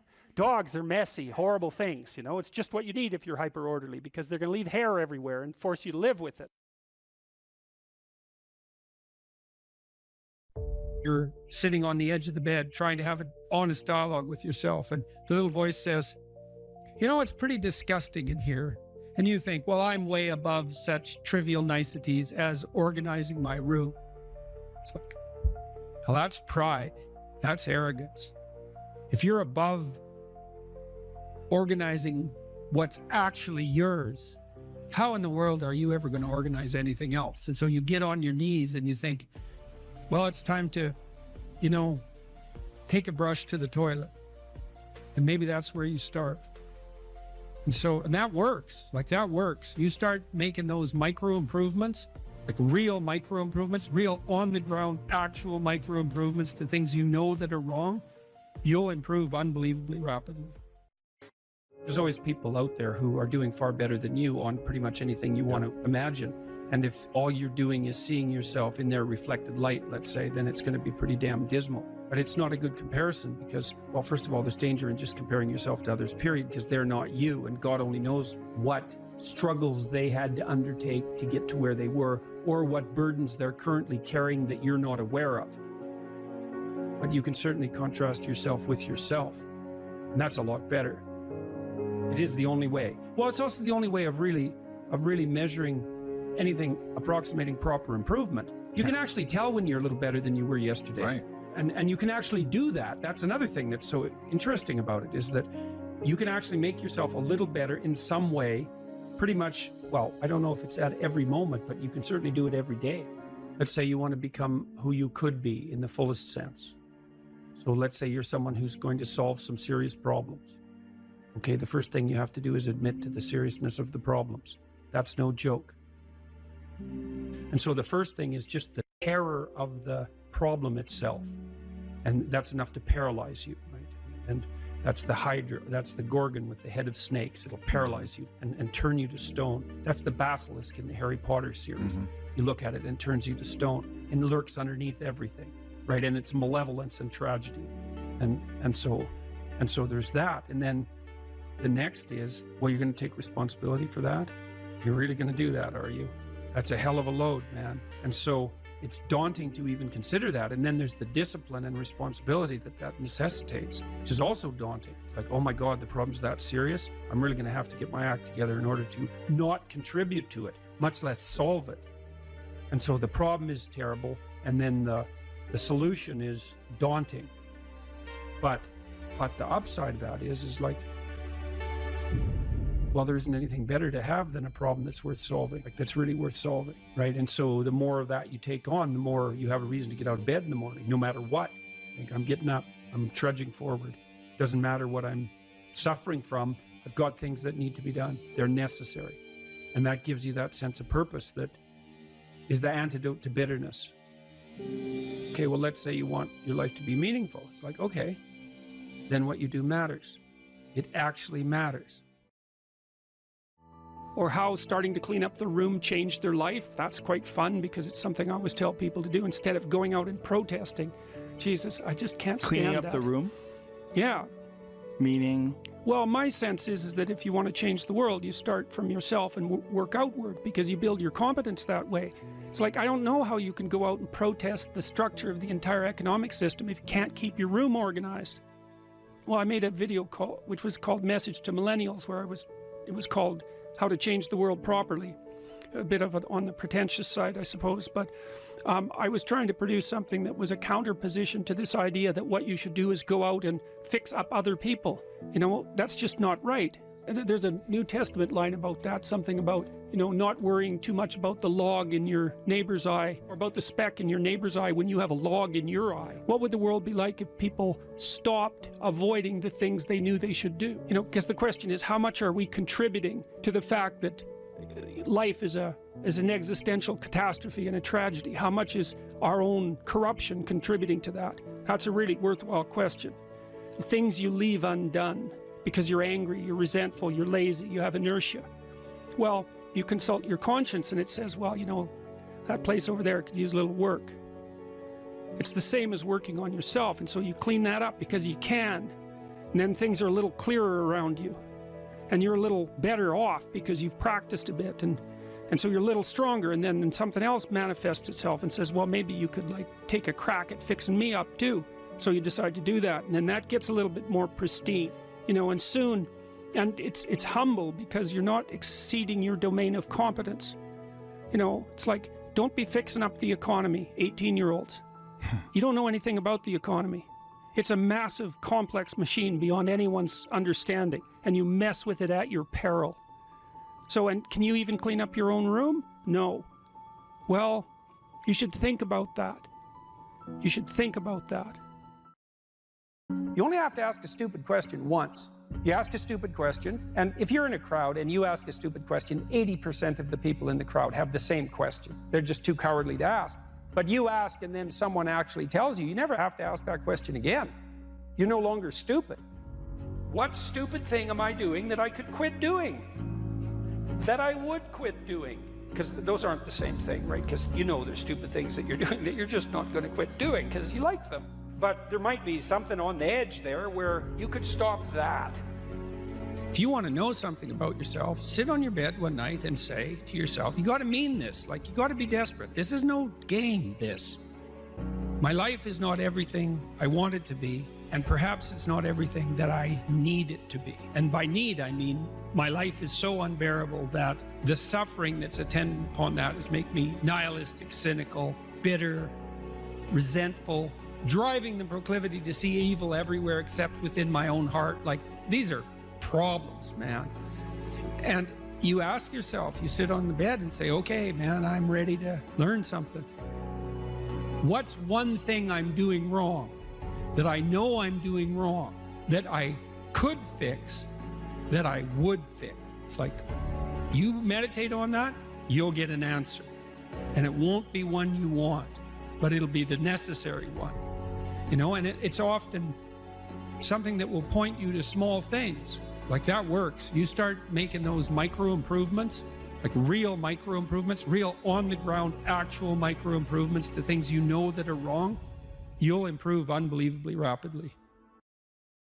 There's never been a better time for the majority of people to be alive. And the future, although we're vulnerable and terrible things can always happen to us, it's hard to make a case that the future doesn't look comparatively positive. We're becoming extremely technologically sophisticated, and the world is changing at an incredibly rapid rate, and the only way we're going to be able to manage that in a positive way is if each of us, or as many of us as possible, are capable of making wise and careful and truthful decisions. And if we do that, then maybe things can continue to improve. You don't get people to stand up on their own 2 feet and to adopt responsibility if everything is given to them. And that's a real conundrum.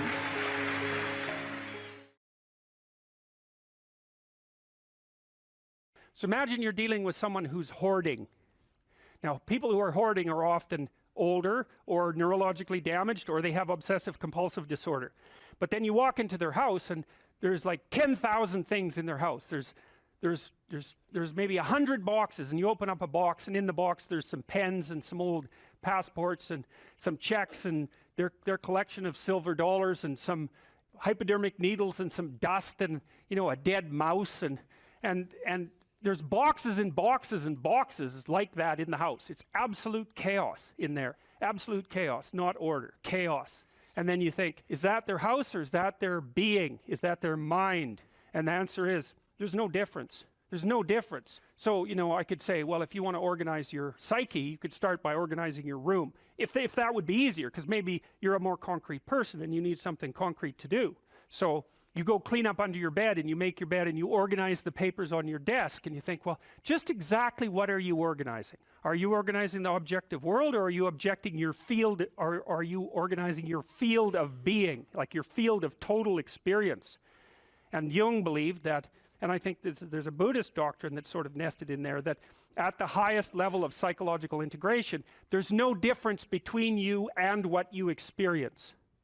Now you think, well, I can't control everything I experience, but that's no objection, because you can't control yourself anyway. So the mere fact that you can't extend control over everything you experience is no argument against the idea that you should still treat that as an extension of yourself. So you could say, well, let's say you have a long-standing feud with your brother. Well, is that a psychological problem? Is that him? Is it a problem in the objective world, or is it a problem in your field of being? And it's very useful to think that way, because you might ask, what could you do to improve yourself? Well, let's step one step backwards. The first question might be, why should you even bother improving yourself? And I think the answer to that is something like, so you don't suffer any more stupidly than you have to. And maybe so others don't have to either. It's something like that. You know, like there's a real injunction at the bottom of it. It's not some casual self-help doctrine. It's that if you don't organize yourself properly, you'll pay for it, and in a big way, and so will the people around you. Now, and you could say, well, I don't care about that, but that's actually not true. You actually do care about that, because if you're in pain, you will care about it. And so you do care about it, even if it's just that negative way, you know. It's very rare that you can find someone who's in excruciating pain who would ever say, well, it would be no better if I was out of this. It's sort of, pain is one of those things that brings the idea that it would be better if it didn't exist along with it. It's incontrovertible. So you get your act together so that there isn't any more stupid pain around you than necessary. Well, so then the question might be, well, how would you go about getting your act together? And the answer to that, and this is a phenomenological idea too, it's something like, look around for something that bothers you and see if you can fix it.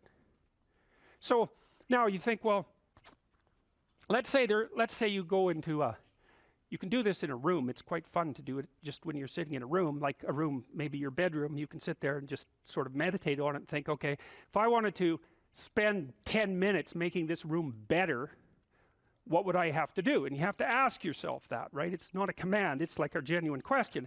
And things will pop out in the room that you know, like there's a stack of papers over there that's kind of bugging you, and you know that maybe little order there would be a good thing, and you know, there's some rubbish behind your computer monitor that you haven't attended to for like 6 months, and the room would be slightly better if it was a little less dusty and the cables weren't all tangled up the same way. And like, if you allow yourself just to consider the expanse in which you exist at that moment, there'll be all sorts of things that'll pop out in it that you could just fix. And you know, I might say, well, if you were coming to see me for psychotherapy, the easiest thing for us to do first would just be to get you to organize your room. You think, well, is that psychotherapy? And the answer is, well, it depends on how you conceive the limits of your being. And I would say, start where you can start. You know, if something announces itself to you, which is a strange way of thinking about it, as in need of repair, that you could repair, then hey, fix it. You fix 100 things like that, your life will be a lot different. Now, I often tell people too, fix the things you repeat every day, because people tend to think of those as trivial, right? You get up, you brush your teeth, you have your breakfast, you have your routines that you go through every day. Well, those probably constitute 50% of your life. And people think, well, they're mundane, I don't need to pay attention to them. It's like, no, that's exactly wrong. The things you do every day, those are the most important things you do. Hands down. All you have to do is do the arithmetic. You figure it out right away. So 100 adjustments to your broader domain of being, and there's a lot less rubbish around and a lot fewer traps for you to step into. And so that's in keeping with Jung's idea about erasing once you've got your mind and your emotions together, and once you're acting that out, then you can extend what you're willing to consider yourself and start fixing up the things that are part of your broader extent. Now, sometimes you don't know how to do that. So you might say, imagine you're walking down Bloor Street and there's this guy who's like alcoholic and schizophrenic and has been on the streets for 10 years. He sort of stumbles towards you and, incoherently mutters something. That's a problem. And it would be good if you could fix it, but you haven't got a clue about how to fix that. You just walk around that and go find something that you could fix, because if you muck about in that, not only is it unlikely that you'll help that person, it's very likely that you'll get hurt yourself. So, just because while you're experiencing things announce themselves as in need of repair doesn't mean that it's you right then and there that should repair them. You have to have some humility. You don't walk up to a helicopter that isn't working and just start tinkering away with it. You have to stay within your domain of competence. But most of the time, if people look at their lives, it's a very interesting thing to do. I like the idea of the room, because you can do that at the drop of a hat. You go back to where you live and sit down and think, okay, I'm going to make this place better for half an hour. What should I do? And you have to ask, and things will just pop up like mad. And it's partly because your mind is a very strange thing. As soon as you give it an aim, a genuine aim, it'll reconfigure the world in keeping with that aim. That's actually how you see to begin with. And so if you set it a task, especially, you have to be genuine about it, which is why you have to bring your thoughts and emotions together, and then you have to get them in your body so you're acting consistently. You have to be genuine about the aim, but once you aim, the world will reconfigure itself around that aim, which is very strange. And it's technically true. The best example of that, you have all seen this video where you watch the basketballs being tossed back and forth between members of the white team versus the black team, and while you're doing that, a gorilla walks up into the middle of the video and you don't see it. It's like, if you thought about that experiment for about 5 years, that would be about the right amount of time to spend thinking about it, because what it shows you is that you see what you aim at. And that, man, if you can get one thing through your head as a consequence of even being in university, that would be a good one. You see what you aim at. And so, because one inference you might draw from that is, be careful what you aim at, right? What you aim at determines the way the world manifests itself to you. And so if the world is manifesting itself in a very negative way, one thing to ask is, are you aiming at the right thing? Now, I'm not trying to reduce everybody's problems to an improper aim. People get cut off at the knees for all sorts of reasons. They get sick, they have accidents.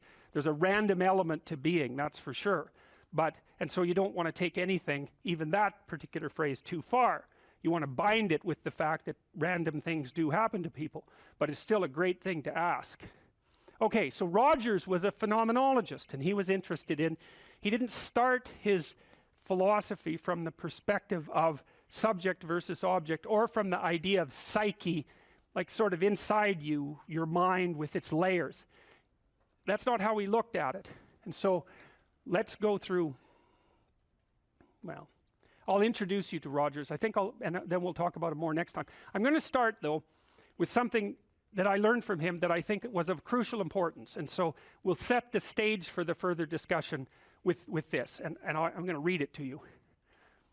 Assuming a minimal mutual willingness to be in contact and to receive communications, we may say that the greater the communicated congruence of experience, awareness, and behavior on the part of one individual, the more the ensuing relationship will involve a tendency towards reciprocal communication with the same qualities, mutually accurate understanding of the communications, improved psychological adjustment and functioning in both parties, and mutual satisfaction in the relationship.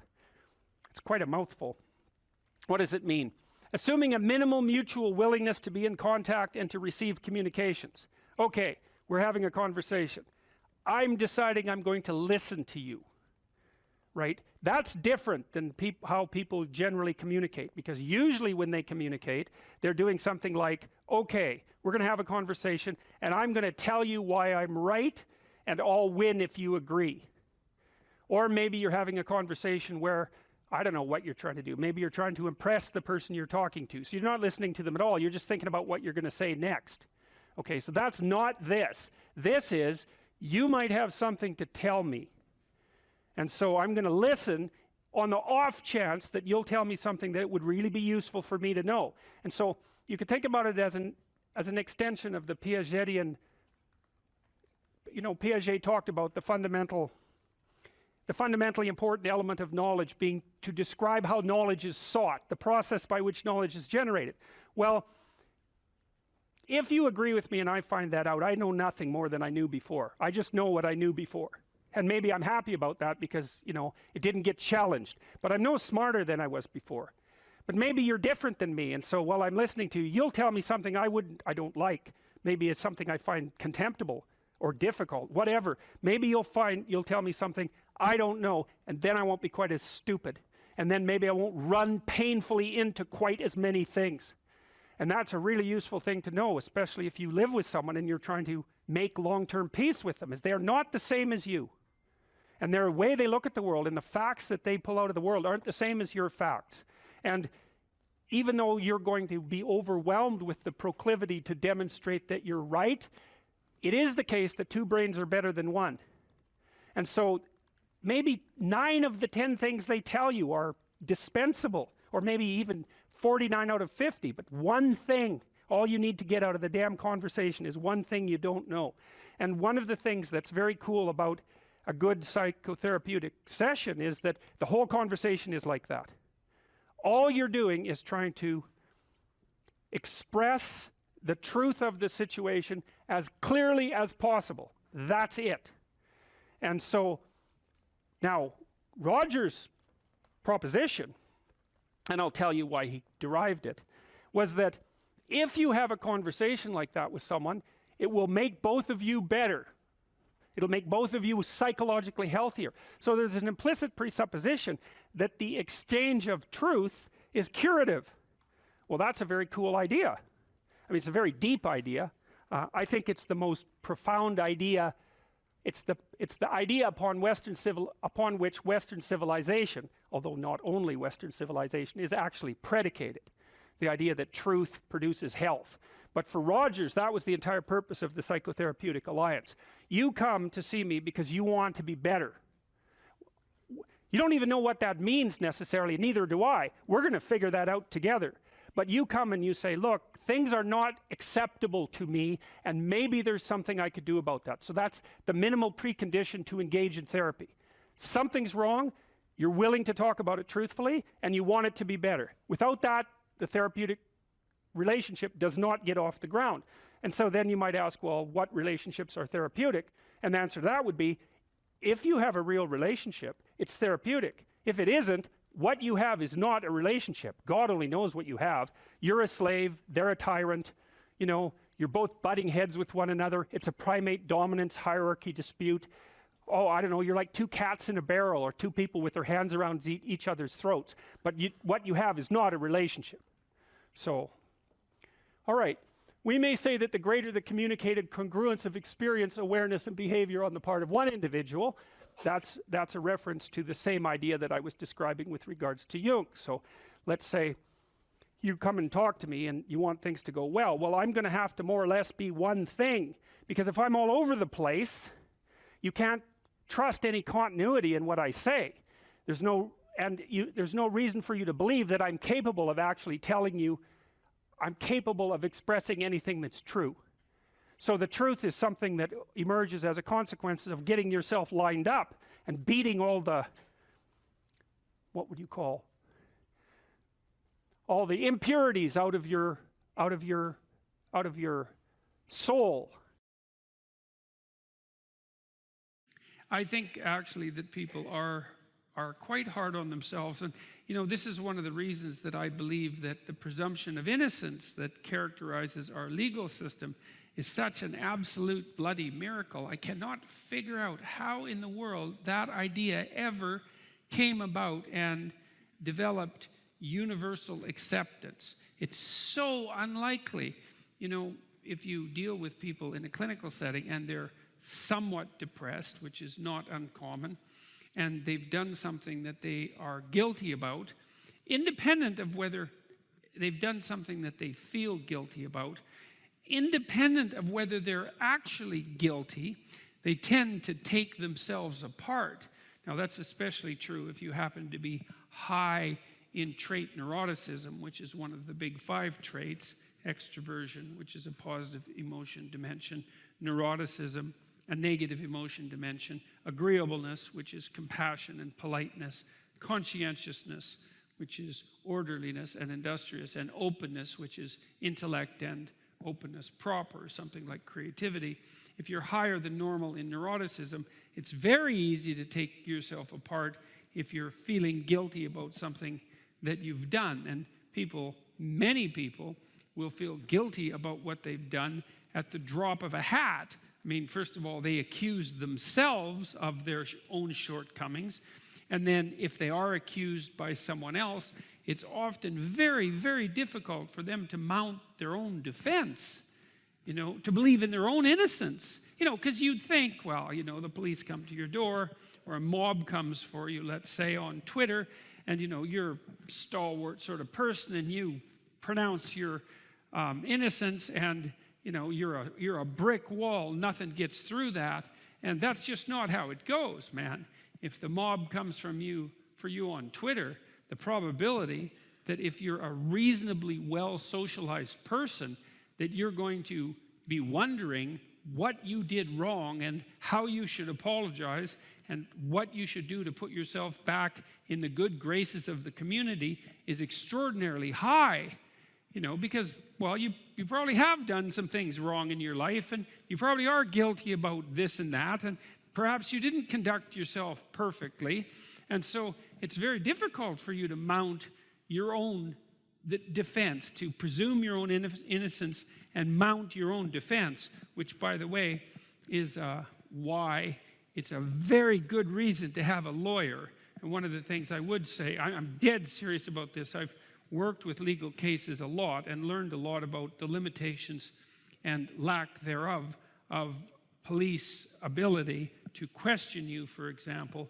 And if you're ever accused of something serious, then do not talk to the police until you have a lawyer, because you will definitely get yourself in all sorts of trouble. And so you might think, well, if you're innocent and the police will tell you this too, then you have nothing to be afraid of. Of course, that's complete bloody rubbish, because you always have something to be afraid of, and innocence and guilt are relative things, and they're not that easy to determine. So don't be so sure that you can defend yourself, especially for reasons we'll go into, but also don't be so sure that you don't need someone who's professional to stand sort of outside of you and to look at you like an individual among other individuals and to adjudicate your relative guilt or innocence in that manner. You know, in our legal system, you're actually not required to be perfect, and thank God for that. What you're required to be is reasonable, and like a reasonable and let's say somewhat normative human being. You're not required to go above and beyond the duty with regards to heroism, for example. I was involved in a court case. It was quite a terrible case where a woman was up on trial for murder, and she happened to be in the wrong place at the wrong time, shall we say. She was in a motorhome in a junkyard waiting for her boyfriend, and she happened to walk out of the motorhome just as a gang was killing an enemy, I guess, an enemy gang member with rocks. Very, very brutal. And they stripped her naked and told her that they would rape her and that they would kill her child. She had one child, unless she participated in the murder. And so she did. She ended up dropping a rock on the unfortunate gentleman's head, although by all appearances he was well on the way to being dead at that point. And at that point in Canada, the law was there was no excuse for participating in homicide, regardless of the, what would you call, ameliorating preconditions. But they did decrease her culpability substantially because they believed there was genuine reason for her to believe that her life was threatened and that she was going to be subjected to sexual assault, and that her child, I don't think they did threaten her child, but they did certainly threaten her child with no longer having a mother. So in any case, we can get involved in very terrible things, and it's very difficult for us to defend ourselves. You need a lawyer to do that, and so that's a good piece of practical advice, and I would strongly recommend that you follow it if you ever happen to find yourself in trouble.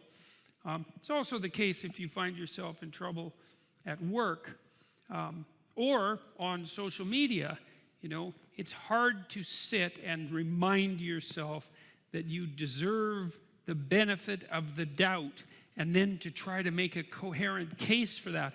One of the things I often did for my clients who were in trouble at work for one reason or another, often because, well, for a variety of reasons, sometimes because they hadn't done everything they should have at work, you know, and so they carried some burden of responsibility for that, but sometimes because there were people who were genuinely, malevolently predisposed towards them, bullying them in terrible ways, and they just weren't good at mounting their own defense, which was also one of the things, by the way, that made them prone to being bullied. And so we would work for hours on at least hypothetically outlining a story that involved the possibility that the person who was being accused, so that would be my client, was actually innocent of the charges. You know, and that's something that's useful to do for yourself if you ever run into trouble. You don't have to believe that you're innocent to begin with, but you could make the strongest case possible that you are, right? Because everyone's entitled to a strong defense, and then just see how that flies, you know, see if it's coherent. I mean, you could make the opposite case too, just so you know what you might be in for, but, you know, we have an adversarial system for a reason, and part of the reason is that one of the easiest ways to get at the truth, insofar as that's possible, and that's not an easy thing, is to attack, you know, with a certain degree of intensity and viciousness, and defend with a certain degree of intractability and coherence, and you need both of those. You don't know what's possible, and you're not as much as you could be, and so God only knows what you could do and have and give if you sacrificed everything to it. And that's the reason Abraham is constantly making sacrifices. And it's archaic, right? He's burning up like baby lambs, but like, well, they're alive, you know, that's something, and they're valuable, and that's something. You have to admit, even if you think about it as a modern person, that the act of sacrificing something might have some dramatic compulsion to it, you know, to go out into a flock and to take something that's newborn and to cut its throat and to bleed it and to burn it. Might be a way of indicating to yourself that you're actually serious about something. And it isn't so obvious that we have rituals of seriousness like that now. And so it's not so obvious that we're actually serious about anything. And so maybe that's not such a good thing. And so maybe we shouldn't be thinking that these people were so archaic and primitive and superstitious. It's possible that they knew something that we don't.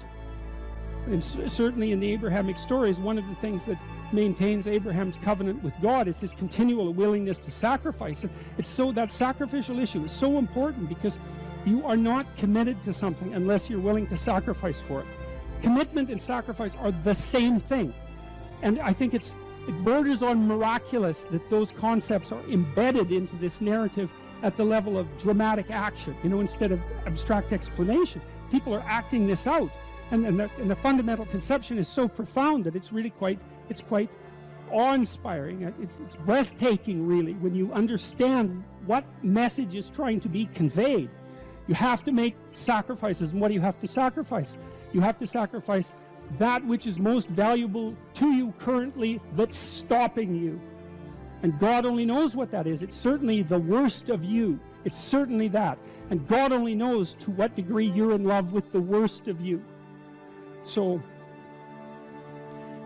you move from the unbearable present to the ideal future. And you can't help that. You have to live in a structure like that. That's your house. That's another way of thinking about it. And if you want to get your house in order, and if you want it to be a place that you can live properly, then you have to plan the future that is perfect. And then I think, well, what does that mean? And it means it's good for you, right? And one of the things that I do all the time with my clinical and consulting clients is try to figure out what would be good for them.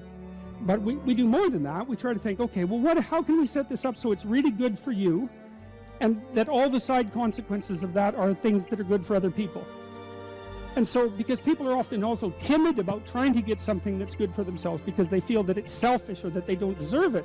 So we set it up so that, well, look, we're going to set it up so that it's plainly obvious that this will not harm the structure of the universe.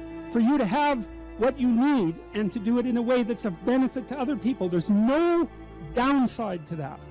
And so it's okay. It's okay if you reach out and take that. And one of the things that's interesting about the biblical stories, the Abrahamic stories as well, is that God doesn't really seem to be opposed to the success of the people that he's chosen. What happens to them is as they progress through their journey is they get larger flocks, and they get more authority, and they get life more abundant. That's what happens. God doesn't seem to be a miser in the Old Testament. It's like if you put in the effort and you accept the covenant and you make the sacrifices, then you get to be successful, and maybe successful beyond your wildest dreams. And that's actually seems to be okay with God, and that's pretty cool given that that general notion of. But again, it seems to me that that's very good news, and that you also don't have to be perfect in order to have that happen. And then the other thing, this is the issue about going into the unknown. It's like, well, if you leave your country and your kin and your father's house, and you go out into a land that your intuition guides you to, you're going to undergo these radical transformations. This is a sacrificial transformation too, because you're moving forthrightly and voluntarily into chaos, right? And that's the same as the dragon fight. That's the hero's story. And what will happen there is that you will transform yourself. And so the call to an ideal is also the call to a sequence of deaths and rebirths that move you closer and closer to the ideal.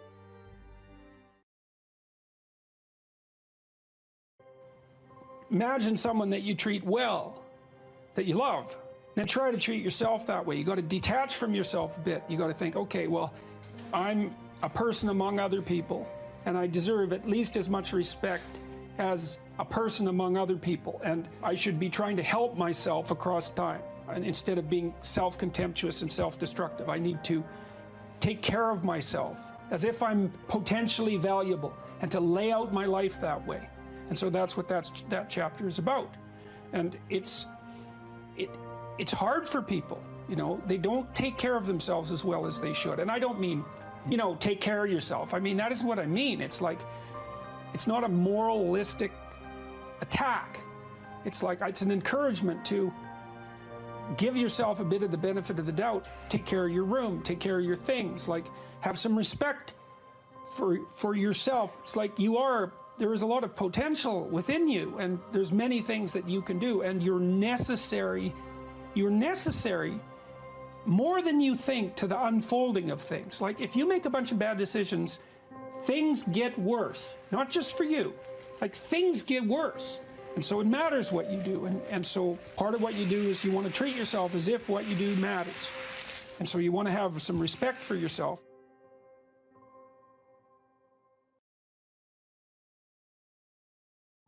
Or how starting to clean up the room changed their life. That's quite fun, because it's something I always tell people to do instead of going out and protesting. Jesus, I just can't stand Cleaning up that. the room? Yeah. Meaning? Well, my sense is that if you want to change the world, you start from yourself and work outward, because you build your competence that way. It's like, I don't know how you can go out and protest the structure of the entire economic system if you can't keep your room organized. Well, I made a video call, which was called Message to Millennials, where it was called How to Change the World Properly. A bit of on the pretentious side, I suppose, but I was trying to produce something that was a counterposition to this idea that what you should do is go out and fix up other people. You know, that's just not right. And there's a New Testament line about that, something about, you know, not worrying too much about the log in your neighbor's eye, or about the speck in your neighbor's eye when you have a log in your eye. What would the world be like if people stopped avoiding the things they knew they should do? You know, because the question is, how much are we contributing to the fact that life is an existential catastrophe and a tragedy? How much is our own corruption contributing to that? That's a really worthwhile question. The things you leave undone because you're angry, you're resentful, you're lazy, you have inertia. Well, you consult your conscience and it says, well, you know, that place over there could use a little work. It's the same as working on yourself, and so you clean that up because you can, and then things are a little clearer around you, and you're a little better off because you've practiced a bit, and so you're a little stronger, and then something else manifests itself and says, well, maybe you could like take a crack at fixing me up too. So you decide to do that, and then that gets a little bit more pristine, you know, and soon, and it's humble because you're not exceeding your domain of competence. You know, it's like, don't be fixing up the economy, 18-year-olds. You don't know anything about the economy. It's a massive, complex machine beyond anyone's understanding, and you mess with it at your peril. So, and can you even clean up your own room? No. Well, you should think about that. You should think about that. The truth of the matter is that you have a lot of potential as a child, but none of that is capable of manifesting itself as freedom before you become disciplined. And discipline is a matter of the imposition of order, and the order is necessary, especially for people who are hopeless and nihilistic. That it's not some casual self-help doctrine. It's that if you don't organize yourself properly, you'll pay for it, and in a big way, and so will the people around you. And I would say, start where you can start. You know, if something announces itself to you as in need of repair, that you could repair, then hey, fix it. You fix 100 things like that, your life will be a lot different. Now, I often tell people too, fix the things you repeat every day, because people tend to think of those as trivial. You get up, you brush your teeth, you have your breakfast, you know, you have your routines that you go through every day. Well, those probably constitute 50% of your life. And people think, well, they're mundane, I don't need to pay attention to them. It's like, no, that's exactly wrong. The things you do every day, those are the most important things you do, hands down. Lay a disciplinary structure on yourself, get the chaos in check, and then you can move towards a state that's freer. It's discipline first. Like, look, if you're going to become a concert pianist, there's going to be several thousand hours of extraordinarily disciplined practice. That's the imposition of order on your potential, let's say. But what comes out of that is a much grander freedom. And so virtually every freedom that you have in life that's true freedom is purchased at the price of discipline.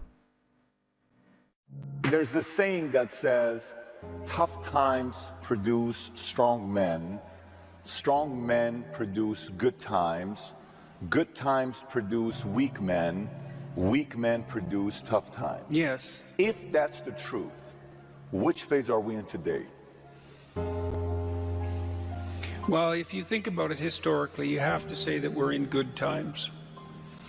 I mean, that doesn't mean everything about the current times are good, and of course life is always tenuous and difficult, but it's 1919. If you go back 100 years ago, imagine what the last 5 years would have been like, right? You would have been, the entire world was encapsulated in a terrible war. The trench warfare was absolutely brutal, and that was a 5-year period, and then that was followed by the Spanish influenza, which killed 120 million people. And you know, so I'd rather be here now than there then by a substantial margin. And I think life is never easy, even under relatively positive conditions. But I would say that speaking on a global level, there's never been a better time for the majority of people to be alive. And the future, although we're vulnerable and terrible things can always happen to us, it's hard to make a case that the future doesn't look comparatively positive. We're becoming extremely technologically sophisticated, and the world is changing at an incredibly rapid rate, and the only way we're going to be able to manage that in a positive way is if each of us, or as many of us as possible, are capable of making wise and careful and truthful decisions. And if we do that, then, you know, maybe things can continue to improve. There's this old story in King Arthur where the knights go off to look for the Holy Grail, which is either the cup that Christ drank out of at the Last Supper, or the cup into which the blood that gushed from his side was poured when he was crucified. The stories vary, but it's basically a holy object, like the phoenix in some sense, that's a representation of transformation. So it's an ideal, and so King Arthur's knights, who sit at a round table because they're all roughly equal, go off to find the most valuable thing. And where do you look for the most valuable thing when you don't know where it is? Well, each of the knights looks at the forest surrounding the castle and enters the forest at the point that looks darkest to him. And that's a good thing to understand, because the gateway to wisdom and the gateway to the development of personality, which is exactly the same thing, is precisely through the portal that you do not want to climb through. And the reason for that's actually quite technical. This is a Jungian presupposition too, is that, well, there's a bunch of things about you that are underdeveloped, and a lot of those things are because there's things you've avoided looking at because you don't want to look at them, and there's parts of you you've avoided developing because it's hard for you to develop those parts. And so it's by virtual necessity that what you need is where you don't want to look, because that's where you've kept it. And so, and that's why there's, you know, an idiosyncratic element of it for everyone. Your particular place of enlightenment and terror is not going to be the same as yours, except that they're both places of enlightenment and terror. So they're equivalent at one level of analysis and different at another. So anyways, back to fiction and what it does. It distills truth, and it produces characters that are composites.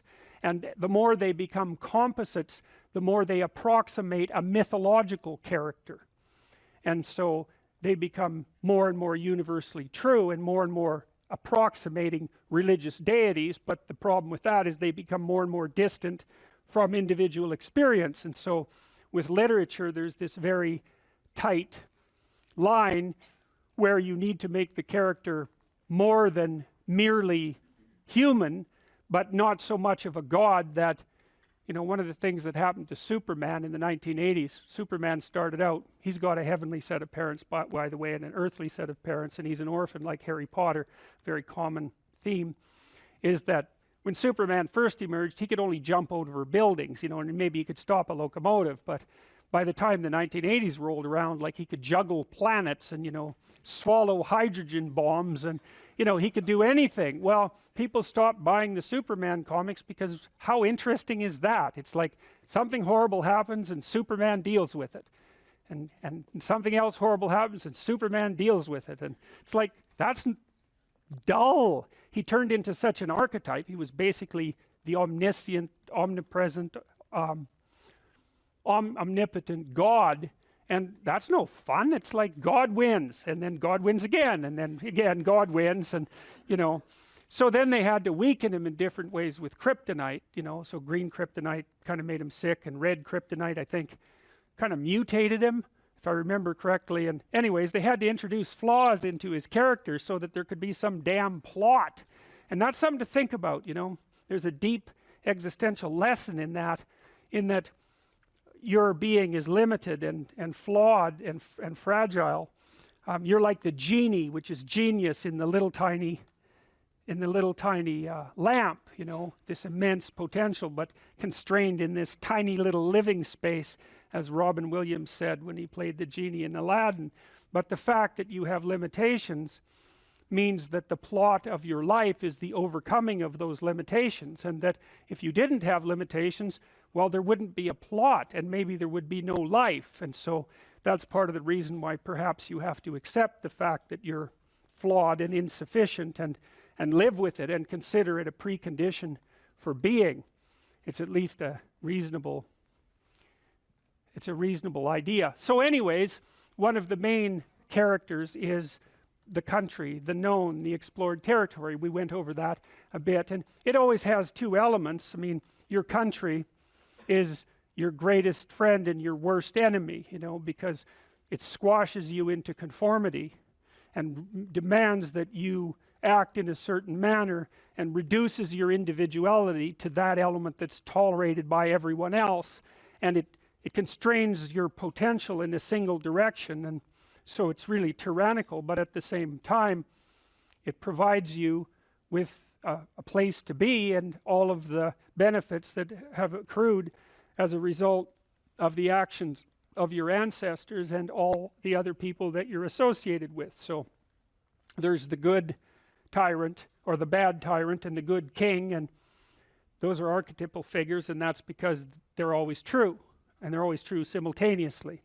you know, which is partly why I object to the notion of the patriarchy, because it's a it's the what do you call that? It's the apprehension of a mythological trope, which is that of the evil tyrant, without any appreciation for the fact that the archetype actually has two parts, and the other part is the wise king. And you know, you can tell an evil tyrant story about culture, no problem, but it's one-sided, and that's very dangerous, because you don't want to forget all the good things that you have while you're criticizing all the ways that things are in error.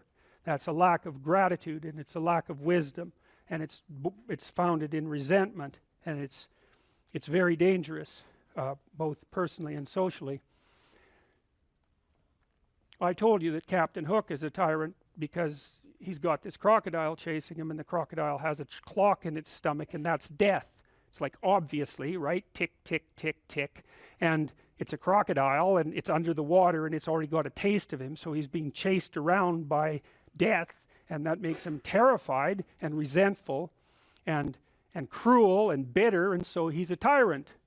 And he wants to wreak havoc everywhere. And then Peter Pan, of course, looks at Captain Hook and thinks, why the hell should I grow up and to be a tyrant and sacrifice all the potential of childhood? And the answer to that is, the potential sacrifices itself if you don't utilize it as you mature, and you just end up a 40-year-old lost boy, which is a horrifying thing to behold. It's almost as if you're the corpse of a child, the living corpse of a child, because who the hell wants a 6-year-old, 40-year-old? You're a little on the stale side by that point, and not the world's happiest individual. So, you know, your potential is going to disappear because you age anyways, and so you might as well shape that potential in a particular direction and at least become something, no matter how limited, rather than nothing. So, you know, Peter Pan, that's a great story. It's a great mythological story. So, well, so let's talk about tyrants. Well, not only are they mythological figures, but they exist, and they tend to be deified. I mean, Stalin was, for all intents and purposes, God the Father in Soviet Russia, although he was pretty much only the worst elements of Old Testament God, who was, you know, constantly smiting people and wiping out populations and doing all sorts of things that seemed to be quite nasty. But nonetheless, you know, people worshipped him in many ways, and he's a representation of just exactly what goes wrong when things really go wrong, when people stop paying attention, and when they all lie. Because one of the things that characterized the communist state was that no one ever got to say anything they actually believed, ever. And that was partly because 1 out of 3 people was an informer, which meant if you had a family of 6 people, 2 of them were informing on the government about you, and that included your own children.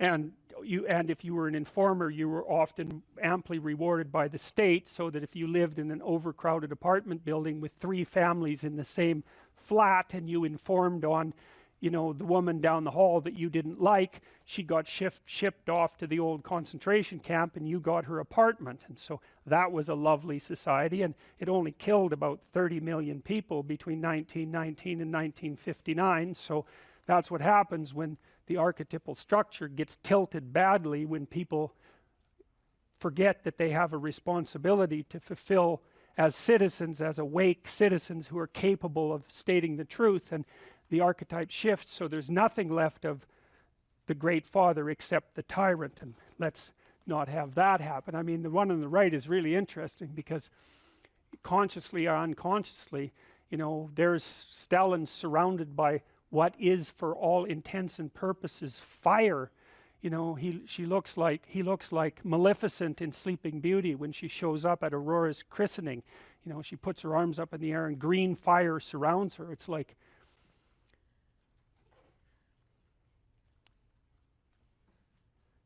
he's surrounded by fire, and there's Lenin above him who's like king of the fiery realm, and that's for sure. So I mean, all the terrors that happened in the Soviet Union didn't start under Stalin, they started under Lenin, and Stalin was definitely Lenin's legitimate son, let's put it that way.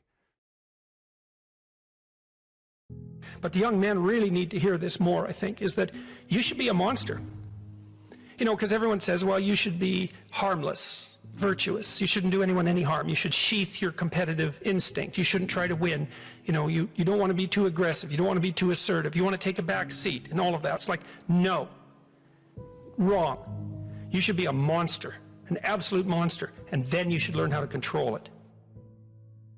If you're harmless, you're not virtuous. You're just harmless. You're like a rabbit. A rabbit isn't virtuous. It just can't do anything except get eaten. It's not virtuous. If you're a monster and you don't act monstrously, then you're virtuous. But you also have to be a monster. Well, you see this all the time. Harry Potter's like that too. It's like he's flawed, he's hurt, he's got evil in him. He can talk to snakes, man. He breaks rules all the time. All the time. He's not obedient at all. But, you know, he has a good reason for breaking the rules. And if he couldn't break the rules, him and his little clique of rule-breaking, you know, troublemakers, if they didn't break the rules, they wouldn't attain the highest goal. So it's very peculiar, but it's a very, very, very, very common mythological notion. You know, the hero has to be a monster, but a controlled monster. Batman is like that, you know. I mean, it's everywhere. It's the story you always hear. Someone who is incapable of cruelty is a higher moral being than someone who is capable of cruelty. And I would say, and this follows Jung as well, that that's incorrect, and it's dangerously incorrect, because if you are not capable of cruelty, you are absolutely a victim to anyone who is. And so part of the reason that people go watch anti-heroes and villains is because there's a part of them crying out for the incorporation of the monster within them, which is what gives them strength of character and self-respect, because it's impossible to respect yourself until you grow teeth. And if you grow teeth, then you realize that you're somewhat dangerous, or maybe somewhat seriously dangerous, and then you might be more willing to demand that you treat yourself with respect and other people do the same thing. And so that doesn't mean that being cruel is better than not being cruel. What it means is that being able to be cruel and then not being cruel is better than not being able to be cruel. Because in the first case, you're nothing but weak and naive. And in the second case, you're dangerous, but you have it under control. And, you know, a lot of martial arts concentrate on exactly that as part of their philosophy of training. It's like, we're not training you to fight. We're training you to be peaceful and awake and avoid fights. But if you happen to have to get in one, and I guess the philosophy also is that if you're competent at fighting, that actually decreases the probability that you're going to have to fight, because when someone pushes you, you'll be able to respond with confidence, and with any luck, and this is certainly the case with bullies, with any luck, a reasonable show of confidence, which is very much equivalent to a show of dominance, is going to be enough to make the bully back off. And so the strength that you develop in your monstrousness is actually the best guarantee of peace. And that's partly why Jung believed that it was necessary for people to integrate their shadow. And he said that was a terrible thing for people to attempt, because the human shadow, which is all those things about yourself that you don't want to realize, reaches all the way to hell. And what he meant by that was, it's through an analysis of your own shadow that you can come to understand why other people are capable, and you as well, of the sorts of terrible atrocities that characterized, let's say, the 20th century. And without that understanding, there's no possibility of bringing it under control. When you study Nazi Germany, for example, or you study the Soviet Union, particularly under Stalin, and you're asking yourself, well, what are these perpetrators like? Forget about the victims, let's talk about the perpetrators. The answer is, they're just like you. And if you don't know that, that just means that you don't know anything about people, including yourself. And then it also means that you have to discover why they're just like you. And believe me, that's no picnic. So that's enough to traumatize people, and that's partly why they don't do it. And it's also partly why the path to enlightenment and wisdom is seldom trod upon, because if it was all a matter of following your bliss and doing what made you happy, then everyone in the world would be a paragon of wisdom. But it's not that at all. It's a matter of facing the thing you least want to face. If you're going to be a fighter, you have to want to win. And you have to want to hurt people. I mean, not for the sake of hurting them. That's what makes you different than an evil person. But you have to have that capacity. You have to develop that. And you know, that's the step on the way to enlightenment, weirdly enough, because that isn't what people think. People have been fed this diet of pablum, rights and impulsive freedom, for so long. There's just an absolute starvation for the other side of the story. There are no rights, technically speaking, without responsibilities. And all we've had for 60 years is a dialogue about rights. Well, that leaves a hole on the other side of the story. And it's a hole that's in people's hearts, essentially. Because responsibility, well, perhaps that's not more important than rights. Like I said, they're part and parcel of the same formula. But it's in responsibility that most people find the meaning that sustains them through life. It's not in happiness. It's not in impulsive pleasure. Those things blow away at the first ill wind. But to adopt the responsibility for your own well-being, and to try to put your family together, and to try to serve your community, and to try to seek for eternal truths and to live them, that's the sort of thing that can ground you in your life enough so that you can withstand the difficulty of life. And when you tell people that, especially when you include yourself in the audience, let's say, and you're not finger waving from above, then everyone knows that it's true. There's been this attempt to identify masculine competence and power, let's say, but mostly competence with tyranny, and that's very, very hard on young men. It's also hard on young women, for that matter, but it's very helpful for people to hear that they should make themselves competent and dangerous and take their proper place in the world, because it's the alternative to being weak. And weak is not good. The people who shoot up the high schools, they're weak. They're weak. And life is a very difficult process, and you're not prepared for it unless you have the capacity to be dangerous. That doesn't mean that you should be cruel. It doesn't mean any of that. There's a statement in the New Testament, the meek shall inherit the earth. But the meek isn't well translated. It means something more like, those who have swords and know how to use them but keep them sheathed will inherit the world. That's a way better way of thinking about it. You have to be powerful and formidable and then peaceful, in that order, right? And that's not the same as being naive and weak and harmless, which is what young men are being encouraged to be. It's like, that's a very bad idea. It's a very bad idea, because naive, weak, and harmless means that you can't withstand the tragedies of life. You can't bear any responsibility. You'll end up bitter. And when you get bitter, then you get dangerous. You don't treat adult men as if they're infants. You most want to find will be found where you least want to look. There's this old story that's from King Arthur, and King Arthur has these knights, right? They all sit around a round table, which means they're roughly equal. That's what the round table means. And they're off to find the Holy Grail, and the Holy Grail is the most valuable object. That's what it means. So they're off to find the most valuable thing, but they don't know what it is, and they don't know where it is. But they know that there's a most valuable thing, so in some sense it's akin to them orienting themselves by the star. And they don't know where to look, and so what they decide is, they have the castle, it's the middle of a forest, and so each knight decides to start looking for the Holy Grail by entering the forest at the point that looks darkest to him. And so what's the idea there? Well, imagine there are things that come easy to you and that you're fond of pursuing and that you're happy about pursuing. So you've found those and pursued them and you've mastered them. So you know all that, but then there's another place that you don't want to go. And so you haven't gone there and you haven't mastered it. And you're very small in comparison to it because you haven't mastered it. And so it has this monstrous aspect. If what you're doing isn't working, it's where you haven't gone that you need to go.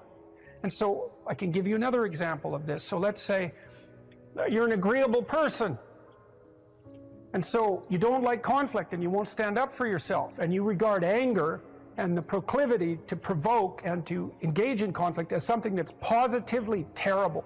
It's not only that you're not good at it, it's actually that it's wrong. So that's where you have to go if you're going to learn how to stand up for yourself. And imagine that you're afraid. Maybe you have something like agoraphobia. And so there's a whole bunch of things that you're afraid of, and you don't want to go there. But if you want to put yourself together, then that's exactly where you have to go. And so it's frequently the case that what you want to find is to be found where you least want to find it. And that idea is echoed in the prominent stories of dragons and gold. It's exactly the same idea. The dragon is this terrible thing. It's this terrible predatory thing that lives forever and is very, very wise. And it lives underground, and it'll kill you. It'll burn you up in a second. But it hoards gold. And so you have to go there into the dragon's lair if you're going to get the gold. And that's a representation of people's paradoxical relationship with reality. It's like you have to go out there and confront it in order to incorporate what it has to offer to you. But the probability that that's going to be intensely dangerous and push you right to the limit, first of all, those are actually the same thing. If it didn't push you to the limit, you wouldn't gain anything valuable from it. So you don't get one without the other. You don't get the gold without the dragon. That's a very strange, very, very strange idea. But it seems to be accurate. So all of that's lurking underneath this, in this imagery of the whale. Now, the whale, you can think of the story of Jonah. What happens with Jonah is that, roughly speaking, he's a prophet, and God tells him that he has to go to this city and straighten it out because it's veered off the path and it's heading towards doom. And Jonah thinks, I'm not going to that city to tell those people anything like that because they're not going to be very happy with me just showing up there and telling them, you know, everything they're doing wrong. And so he hops on a boat and tries to get out of there. And then God conjures up this huge storm and the boat is about to be swamped. And Jonah admits that it's actually his fault because God's upset with him because he got this direct command to go straighten out the city and he ran off. And so they're not happy about this, but they throw Jonah overboard and the seas calm and great fish comes up, a whale, and swallows him. And then he's down in the fish for 3 days and it throws him up on the dry land. And then he's learned his lesson by that time and he goes off to pursue his proper destiny. So that's echoed in this story as well, that if you don't follow the pathway that you're supposed to follow, the seas will become stormy for you and something will come up and pull you down and you'll be in a terrible place for some length of time till you learn your lesson. And if you're lucky, you'll get spit back up on shore and then you can go do what you should do. Well, I mean, that's not a lesson that anybody needs to have interpreted. I think everybody understands that. Part of spiritual development is to recognize the satanic tendencies that characterize you and to fully wrestle with them and to integrate them. That's the thing. It's not so much to cast them away, it's to transmute them. You know, and you can see the difference between people who've done that and people who haven't, at least to some degree, because people who haven't integrated the shadow at all are naive. And you can tell that when you look at them, and you can tell that when you talk to them. And because they're naive, they're often resentful as well because they get taken advantage of. And someone who's integrated that more, they're dangerous in the martial arts sort of way, which is they're dangerous, but they don't have to use it because their presence radiates implicit potential for havoc, and that's really necessary. It's one of the things that gives people self-respect. What could you do to improve yourself? Well, let's step one step backwards. The first question might be, why should you even bother improving yourself? And I think the answer to that is something like, so you don't suffer any more stupidly than you have to. Accept responsibility for the catastrophe of your life. And that way you transcend it. And there's an unbelievably hopeful message in there. And the message is, you're actually strong enough to do that. You just don't know it. And you won't find out till you do it. You can't find out till you do it. But if you did it, you'd find out that it was true. Bargain with the future. Wow, that's just, what an idea that is. You know, it's so unlikely. It's a massive risk. It's the ultimate in risks, right? You have to be willing to lose your life in order to find it. What you're willing to forego today's pleasure for tomorrow's advantage. And that's what sacrifice is. And I would say, start where you can start. You know, if something announces itself to you as in need of repair, that you could repair, then, hey, fix it. You fix 100 things like that, your life will be a lot different. If I wanted to spend 10 minutes making this room better, what would I have to do? And you have to ask yourself that, right? It's not a command, it's like a genuine question.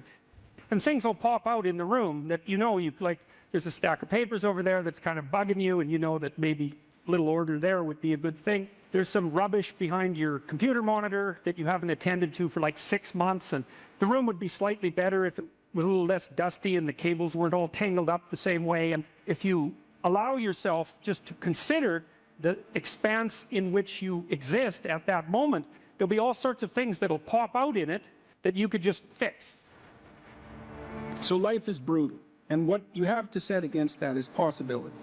So I would say if you're 16 and your life isn't so happy, it's like, look around and see if there are opportunities that people are granting you, even imperfect opportunities, because they're going to be imperfect, that you could exploit in the proper way and learn and grow. But the fundamental lesson, the more fundamental lesson that's underneath that is, don't let what you are stop you from being what you could be.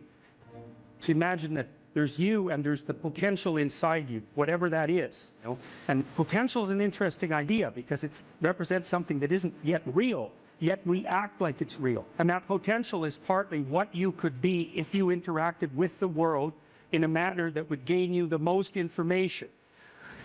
You take yourself and you put yourself in a new environment. New genes turn on in your nervous system. They encode for new proteins. And so you're full of biological potential that won't be realized unless you move yourself around in the world into different challenging circumstances, and that'll turn on different circuits. You know, I often tell people too, fix the things you repeat every day, because people tend to think of those as trivial. You get up, you brush your teeth, you have your breakfast, you know, you have your routines that you go through every day. Well, those probably constitute 50% of your life. And people think, well, they're mundane, I don't need to pay attention to them. It's like, no, that's exactly wrong. The things you do every day, those are the most important things you do. Hands down. All you have to do is do the arithmetic. You figure it out right away. So 100 adjustments to your broader domain of being, and there's a lot less rubbish around and a lot fewer traps for you to step into. Once you've got your mind and your emotions together, and once you're acting that out, then you can extend what you're willing to consider yourself and start fixing up the things that are part of your broader extent. While you're experiencing things announce themselves as in need of repair, doesn't mean that it's you right then and there that should repair them. You have to have some humility. You don't walk up to a helicopter that isn't working and just start tinkering away with it. You have to stay within your domain of competence. But most of the time, if people look at their lives, it's a very interesting thing to do. I like the idea of the room, because you can do that at the drop of a hat. You know, go back to where you live and sit down and think, okay, I'm going to make this place better for half an hour. What should I do? And you have to ask, and things will just pop up like mad. And it's partly because your mind is a very strange thing. As soon as you give it an aim, a genuine aim, it'll reconfigure the world in keeping with that aim. That's actually how you see to begin with. And so if you set it a task, especially, you have to be genuine about it, which is why you have to bring your thoughts and emotions together, and then you have to get them in your body so you're acting consistently. You have to be genuine about the aim, But once you aim, the world will reconfigure itself around that aim, which is very strange. And it's technically true. And so I think that you can, in fact, decide to take on the load that's optimally meaningful if you want, and then you get to have your cake and eat it too. You're on the pathway to continual incremental improvement. You only have to burn off a feather at a time instead of having the whole bloody thing burst into flames. It's a constant source of renewal. And there's an idea that to be renewed, you have to drink the water of life. That's an old mythological idea. Chaos is water. Water is chaos. Water is what washes away too much order. And to stay continually refreshed by the water of life is to take on exactly the right amount of chaos to make sure that your garden is properly nourished. And I think meaning is actually the marker of that. You don't choose your interests, they choose you. And that's really worth thinking about too, man, because, you know, it's really hard to get interested in something you're not interested in, even if you know there's a good reason for it. You know, you're studying for an exam, you find the material boring, anything will be more interesting than the study. Even though you know that that's what you need to do, you can't voluntarily grab yourself by the scruff of the neck, let's say, and shake yourself and say, sit down and concentrate. Your mind will just go everywhere. But then if you're interested in something, and even if it's something you shouldn't be interested in, because that happens all the time, then it's like you're a laser focused, man. You can pay attention forever. You can work until you're exhausted. You won't even notice it, and you remember everything. It's like, okay, if you can't control your interest, what does? Your interest was being manipulated behind the scenes by unseen forces that were associated with your characterological development across time. That was the manifestation of the self. So the self is this, the potential you, let's say. And the way it operates in the present is by gripping your interest and directing it somewhere. And that's part of the instinct of self-realization. It's a mind-boggling idea, really. It's, the potential that you are has to manifest itself somehow in the here and now. It has to. And what better way than by directing your attention? You know, it's like, it seems like this might be useful for you. Maybe you get attracted to this person. Maybe you admire this person. That happens with kids a lot. They'll admire someone and then copy them. And you can see that that's obviously part of their developmental progression, right? It's a form of hero worship, but kids are very imitative and they hero worship at the drop of a hat. And so they're entranced by the next stage of development. And if they see someone who embodies that, especially if it's in the zone of proximal development, it's something they could achieve, stretching a bit. They find someone who embodies that next stage of development, and then they start to imitate them and act like them. Well, adults are no different. We're no different. We do it at a perhaps more abstract and sophisticated level.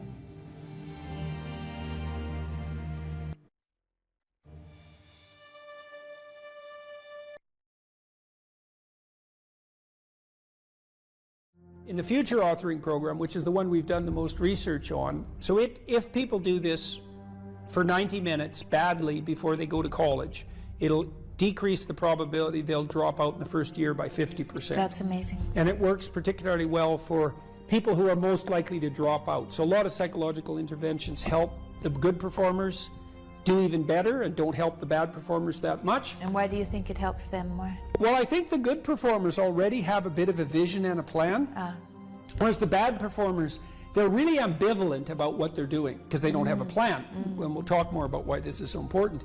So if you don't have a reason to do something, and then a reason not to do it comes up, well, then you just not do it, because not doing things is real easy. You can just sit there and not do things all day. Doing things takes effort, and so any resistance is likely to, it pushes back against you. And so going to college, it's like, well, why is that difficult? Well, you have to get up, you have to go to your classes, you have to do the assignments, you have to do the reading, you have to write the tests, you have to believe that this path is somehow better than any other path you could be on, and there's innumerable other paths, and that it's better in some fundamental sense than just doing nothing or playing games or being purely hedonic. So there's a lot of, because it's difficult, there's a lot of obstacles. And if you don't have a reason, well, why would you overcome the obstacles? And so what happens when you do the future authoring program is two things. Is first of all, you construe yourself as the sort of person who could have a reason, right? Who could make a vision and impose it on the world. And how do you do that? And then second, you actually develop a vision. Okay, so the first thing the program asks you to do, and it's got a biblical element to it in some fundamental sense, although that wasn't so explicit when we first developed it, but I came to realize that later. There's a statement in the Gospels. Christ says to his followers, ask and you'll receive. Knock and the door will open. Seek and you'll find. And you listen to that and you think, no way, man, it can't be that easy. Well, it's that easy. Because let's think about what wanting means. You want something. You want to find, so you'll seek. How hard are you going to seek? You know, maybe you're after the Holy Grail, right? Or you're after the gold in the dragon's lair, or the jewel in the toad's head. You're after something that's guarded by some monstrous figure. You're going to seek? How committed to that are you? And there's a total commitment in that in a fundamental way. It's like you should be humble enough to be open to learning, to radical transformation, to the probability that you're really wrong if you're not finding what you're seeking, and the willingness to sacrifice virtually everything of lesser value for that goal. Otherwise, you do not want it. You did not ask. You are not seeking. You did not knock on the door. Well, this is the development of a vision. Now, you can construe consciousness as the implementer of the vision in the broadest sense. So what we really confront as human beings isn't a deterministic world that runs like clockwork, that the past pushes forward in an algorithmic or deterministic manner. That isn't how the world works. The way the world works is that we confront a horizon of possibility that's not predictable. It's somewhat predictable the way a musical piece is predictable. So it's rule governed, but it's not predictable in a deterministic way. And it's full of possibility and potential. That's actually its nature. It's potential in its nature.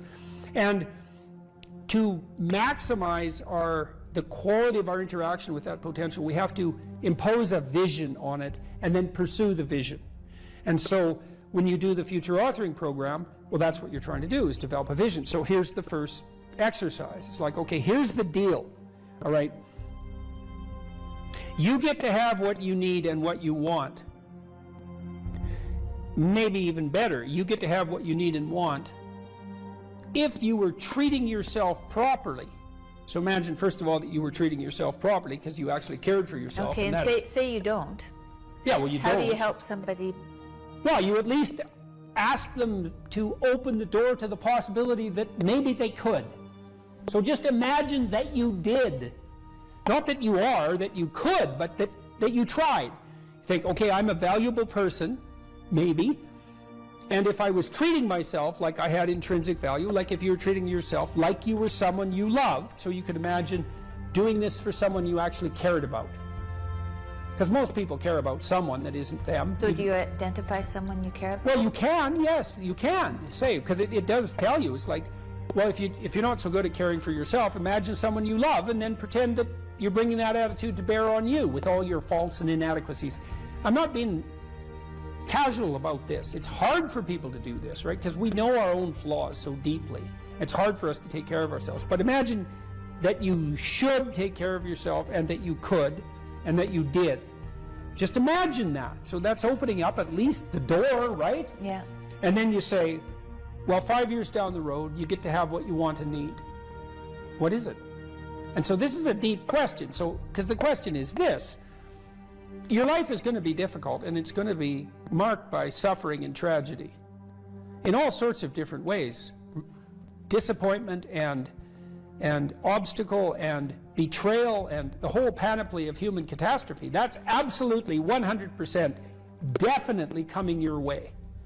Okay, so given that, and given that you want to live a life free of resentment and bitterness and premature aging and excess suffering, and that you don't want to be a burden to everyone around you, what would you have to make carrying that weight worthwhile? That's a hard question, you know. It's like, what justifies your suffering? That isn't how am I going to be happy. It's what justifies your suffering. Well, ask yourself. You get to have what you want. If you're taking care of yourself, what would it be? Okay, and so you write for 15 minutes about what your life might be like 5 years down the road if you got to have what you needed and wanted. And then we concretize it. You know, I had lots of clients and students who said, well, I don't know what to do with my life. What should I do with my life? And the first answer to that question is, that's not a very good question. Because it's like, what, do you want a one-line answer to what you should do with your life? Like, life is everything, and you want a one-line answer to everything. No. Bad question. You can imagine a desirable future, but it helps to particularize it. So one of the things you might ask is, where do people find meaning? And the answer is, well, in multiple places. Here's some places people typically find meaning. So if clients came to me and they were depressed, first of all, I'd try to find out, are you depressed? Or do you just have a terrible life, or some combination of those two? And you might ask, what's the difference? And that's a really good question. If you're depressed, you have a good life, but you're suffering. So what would it mean that you have a good life? Well, it means somewhat different things to different people, but you can kind of triangulate on it. Probably you have an intimate relationship, or at least you have the prospects of one. So at least you want one, and you believe that maybe you could have one if you don't have one, and probably if you have a good life, you have one. You have some friends. They're real friends, right? You have some family members, children, perhaps, if not children, parents and siblings, or perhaps both, grandchildren. You're nested inside a family, and your relationships with your family are desirable. You have a job or a career, and so if it's a job, well, then it's hard, and maybe you wouldn't have picked it as a vocation, but at least maybe you have good relationships with your coworkers, and you're doing something difficult, but that's actually socially productive and useful and generates an income. So that's not nothing. You're educated to the level of your intellectual capability, or you have plans to do so. You're taking care of yourself mentally and physically, and you have a strategy for dealing with the realm of signal temptation, drug and alcohol abuse and sexual misbehavior and that sort of thing. And then we've added one more recently, at least conceptually, that you've adopted a certain degree of civic responsibility, right? You're participating in the broader community in some manner. And if you're doing none of those, my life is meaningless. Are you doing any of these? No. Well, that's why it's meaningless. Those are the domains of meaning. And so, if you're miserable and you have none of those things, the first thing to do, if you're a cognitive behavioral therapist with someone, is to say, well, how about we work on like one of these things to begin with? You know, you need some friends. You need to get out in the dating market. You need a job or a better job. You need an educational plan. Like, you don't have a life, so of course you're miserable, because without sustaining meaning, life is just tragedy. And so your lot is misery. And so anyways, we ask people to go through these 8 different domains and say, okay, you can have what you want, but you have to aim at it. Sin means to miss the mark, by the way. It means to miss the target. That's what takes you away from God, is to miss the target. What target? Yeah, right. What target? Right. You got to at least know there's a target, then you got to try to hit it. You know, and maybe you don't even know where the target is, but your aim isn't good, but at least you've set up a target now, and you can practice. And so, well, if you had an intimate relationship, what would it look like? If you had some friends, how would you like those friendships to be conducted? If you had a job or a career, what could it be if you had what you wanted?